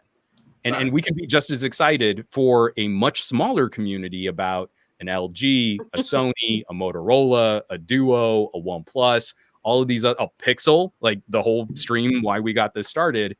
It doesn't always need to be Sam Apple, by foregone conclusion, everything else lesser than. Because I don't feel consumers shop that way, and I don't feel that's how you get the best fit and the best bang for your buck. I tell you what, I go back to the drawing board. Every time I watch your video, I said my video suck. I just throw the towel. I said, damn, I watched this video. My video suck. I can't get it right. This is why this stream is so fun. No, I'm serious. Like it's not. We read the specs and now I've got an opinion and I don't even need to pick up the gadget because I know it's garbage. It's we all have different devices in here. You and me, Eric, have a problem and we should probably seek some kind of counseling or therapy. But if you're not really spending time and kind of playing and pushing yourself to try different things and maybe you get a little outside of your comfort zone, then you're probably missing things that might be better for you. And that's a conversation that I think is more fun. So when I make a Sony, like my Xperia 1 and my Xperia 5 videos, in that video, I'll tell you flat out, this is not an everyday daily driver phone. Don't think about this phone if you just want to check on your social media and maybe take a snapshot of your grandkids. It's like that's not it. But I should be just as excited for that photography, that photo nut who wants Sony software and it matches their camera and it lines up with their familiarity. I can be excited for that person. I'm really excited for that. But do you think now they have an option? But do you think in the United States, I think we programmed to two companies. I think because you in the United States, this is how it is. They say, is that an iPhone or is that Samsung? Is that a Galaxy? Is that if it's not a Galaxy or Apple, then it's everything else. But that's not true. That's marketing. I agree with you. No, so I mean, like Samsung can spend more on advertising than most other manufacturers spend on their entire business. Yeah, what was it? They outspent Procter and Gamble from 2018 to 2019. Go look up all of the brands of Procter and Gamble. You're talking batteries and cosmetics and pet food, and like Samsung outspent them all. And at the end of 2019, ended up with about 25% of the United States market. So they ended up with about half. That's good. They ended up with about half of the Android market. And then people slept on LG and they were around 12. So they were about half of Samsung's side for not spending anything on marketing, for not joining that conversation, for ignoring their most loyal customer base. So the perception that it's only two companies works for about 80%. 75 to 80% of the United States market, but 20% of the people out there are rocking something else.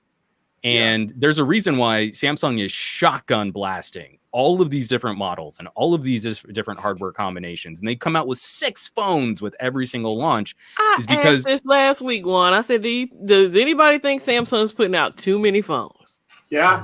Yes. Yeah. From lights to A series to what's the other one? The J series? Do we? There's another lower cost one that we get here in the US. Did they have a So when we look at all that, if you were to really break down their product segments and their different lineups, I don't think Samsung is indomitable in any one category for the Android half. Emily, I think you were the only one to say yes when I asked that last week. Yes too. Eric didn't say yes until this week. No, Eric didn't say yes. Well, the reason I say that I mean, from a consumer standpoint, I say yes, but from a business standpoint, I think there's a method behind it. No, from the business standpoint, it's that they are trying to get in the way of all of those other options that consumers might pick up. I mean, like, I really should probably do a follow-up video on it, but one of the most immediate and kind of like passionate responses I've gotten in 2020 is when I did a gimme review on the Stylo 6. I mean, that's a device that most of us gearheads would probably kind of push aside. Stylo fans are crazy loyal. Like, I don't know that I've seen a niche pocket group of smartphone users more dedicated to their low cost stylus phones. It's fascinating to see, like, I'll say something nice about a Sony and people crawl out of the woodworks to say, like, just thanks for giving the phone a fair shot. I mean, there are audiences of people out there that aren't a part of this mainstream conversation, but not because they don't have something to contribute. It's because YouTube wants to say, man, it's Samsung or Apple. And those are the companies that spend the most on advertising. And those are the companies that get the most search traffic. So it's a meritocracy. You can't talk about anything else on your channel if you want your metrics to stay high. Right. Right. For us YouTubers, I mean, I talk about a lot of different phones. I make a lot of different videos about different OEMs and stuff like that. And, the views and stuff like that. I mean, obviously, a lot of people be hunt for view. They make videos based off of what's trending and stuff like that. I don't look at that. I never look at what's trending. I just review a phone. I make videos based off of that. It don't matter if it's if I don't get the views, it's all good. But I still put out a lot of videos based off of my opinion and how I feel about the device and stuff like that. And look, here's the thing: when we talk about the Stylo 6.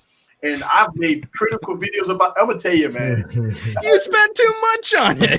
Oh my god! The Stylo 6 above MSRP. It's a Beyonce phone, right, Eric? How do you have that many phones that you're buying when you're buying above MSRP? Look, it's so funny. I wish I could have recorded myself going into a Boost Mobile store. I said, hey, I went into a Boost Mobile store. I said, I want to buy a Stylo 6. They had the price sticker right on the device, $399. Then you walk out and you go outside and you hold your phone up to a 5G tower and you go to boostmobile.com where I got that same phone for less than half of what you spent. I didn't question it because I bought the product outright. They told me the price, and I didn't question it because it was stickered right there. It was stickered right there. So I said, I want the Stylo 6. I got the device on unboxed and played with the device. I didn't like it. I didn't like the software. It was laggy. It was a Beyonce though, Eric. It's Beyonce. The hardware. I wanna. Don't turn the phone on. It's a I'm about to change the pricing on my popcorn just so easy you can come buy some. Yeah. Yeah. Oh.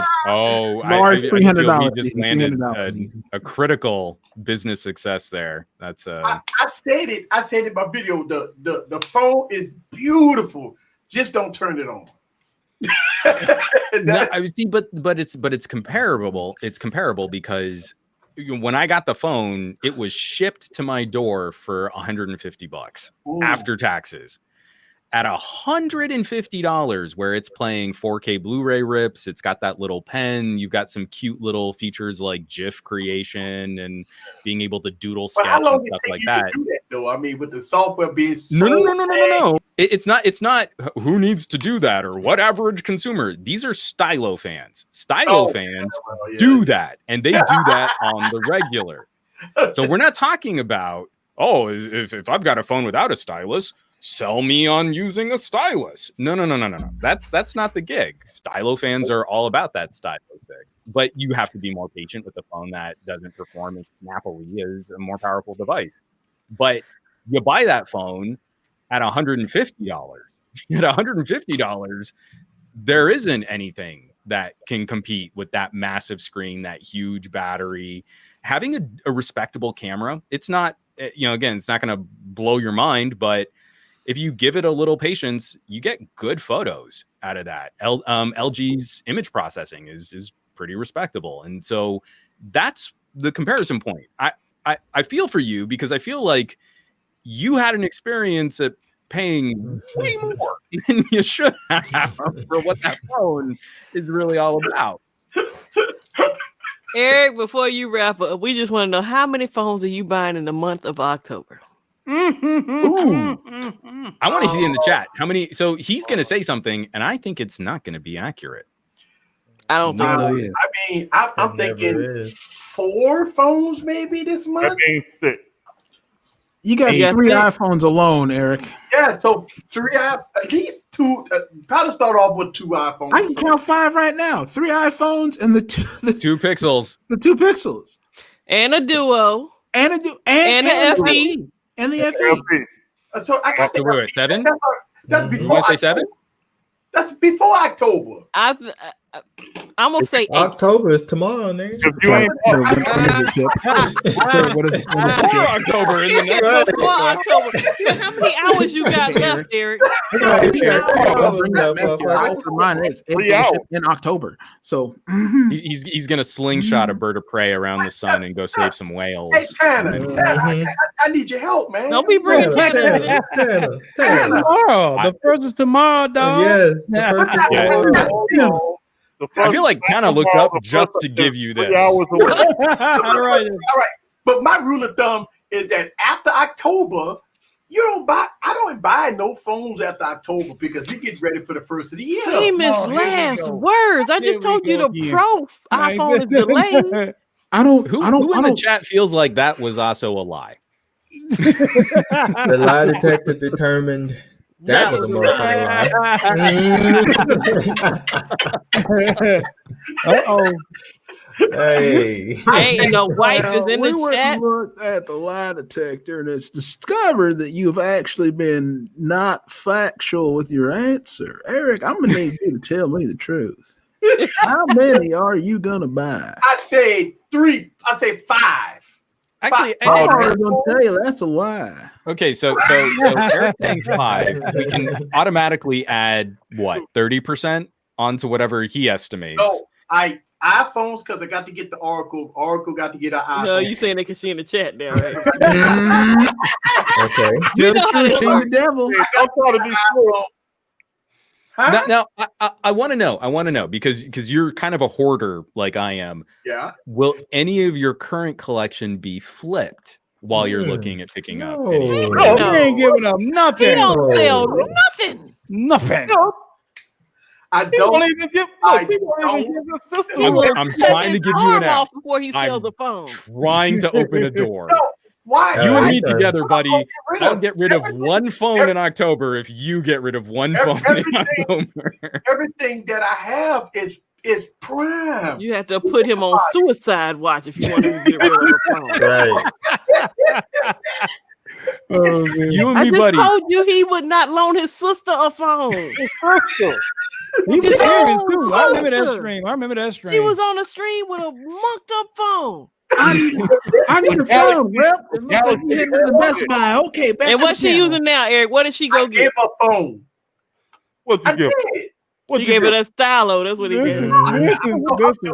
I'm giving away the Stylo for No. What you get your No, what sister? you give your sister? Remember, I don't remember. He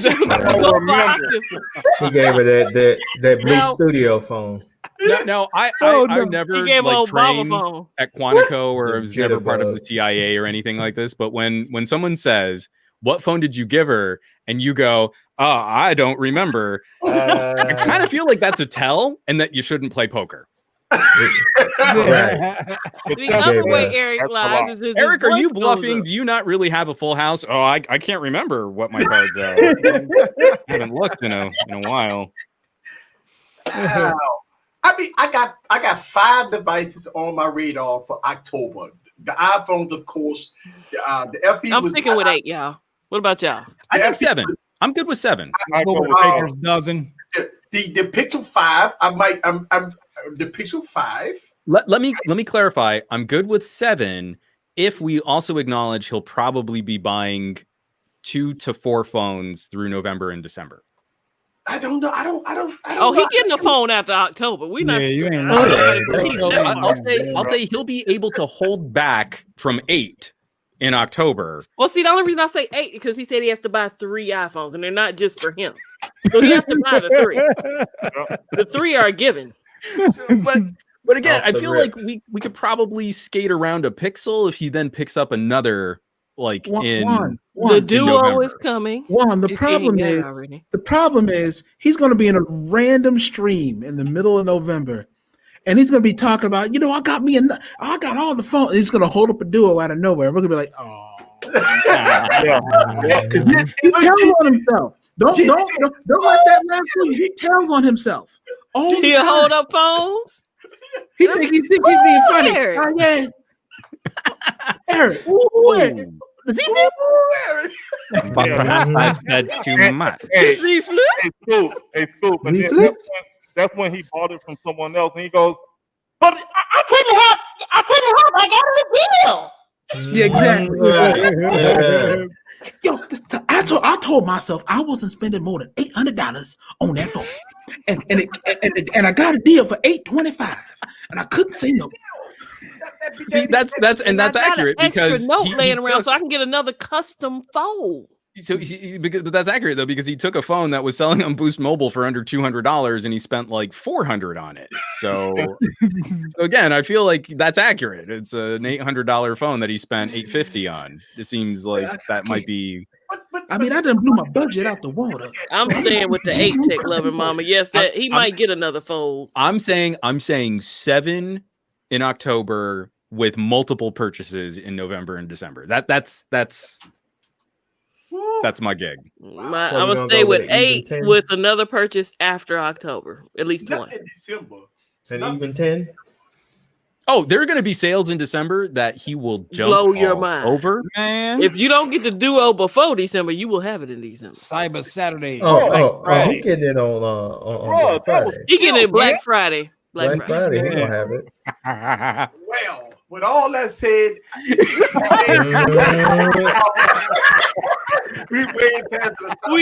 passed the top of the hour. Shout out to Wild Bagnell. Thank you very much. And also the wired ones in the building. Thank y'all guys very much. Eric, I really appreciate it. I won't be here next week. I'll miss you. We gotta get a replacement. We got somebody in the chat who gonna replace Gigi. Damn. Oh, hey, little mama. Yeah, Tech 11 Mama gonna take your spot. Mama. Yeah, Tech 11 Mama. Yeah. Nobody can replace you. I'm easily replaced, y'all. I'm never coming back. No, yeah, Emily, come. Yeah, Emily, you should come through. Emily or Tech 11 Mama. I told you, Kimmy, why don't you just come through with your cue card? Just hold them up every time you want.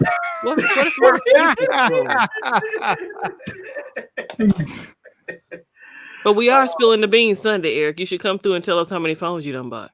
Boy, Eric. Right now, none. No, I'm saying Sunday I'm doing spill the beans. You would have purchased 3 or 4 phones by then. By Sunday? Yeah. I'm about to lurk through the Twitter streets and find somebody selling a Duo and just send them Eric. And they send it to me. Just like Eric, you need some help. You know, I'll help you find one now. I mean, look, I said this. If I see one for $800, you ain't getting it for $800 though. Eric, be for real. Everybody's selling right now. I mean, I play. Hey, they have them out there. I see if You ain't seen them for no 800. I ain't seen it for no 800, but I mean, still. You just negotiated buying a whole nother phone. No. All right, let me ask Juan this. What do you think the depreciation is going to be on that, Juan, come the first of the year? Oh, the first of the year? I'd put it in the realm of like 15%. Right now there are two on Swappa. The 256 they're asking for 1350. So I think around 15%. I think 50% is too high. I think 50% is too low. I think I'm looking at least 20-25%. The problem's going to be the problem's going to be one of quantity. Oh, look at Jay Will. He said he'll let it go for 13. Oh.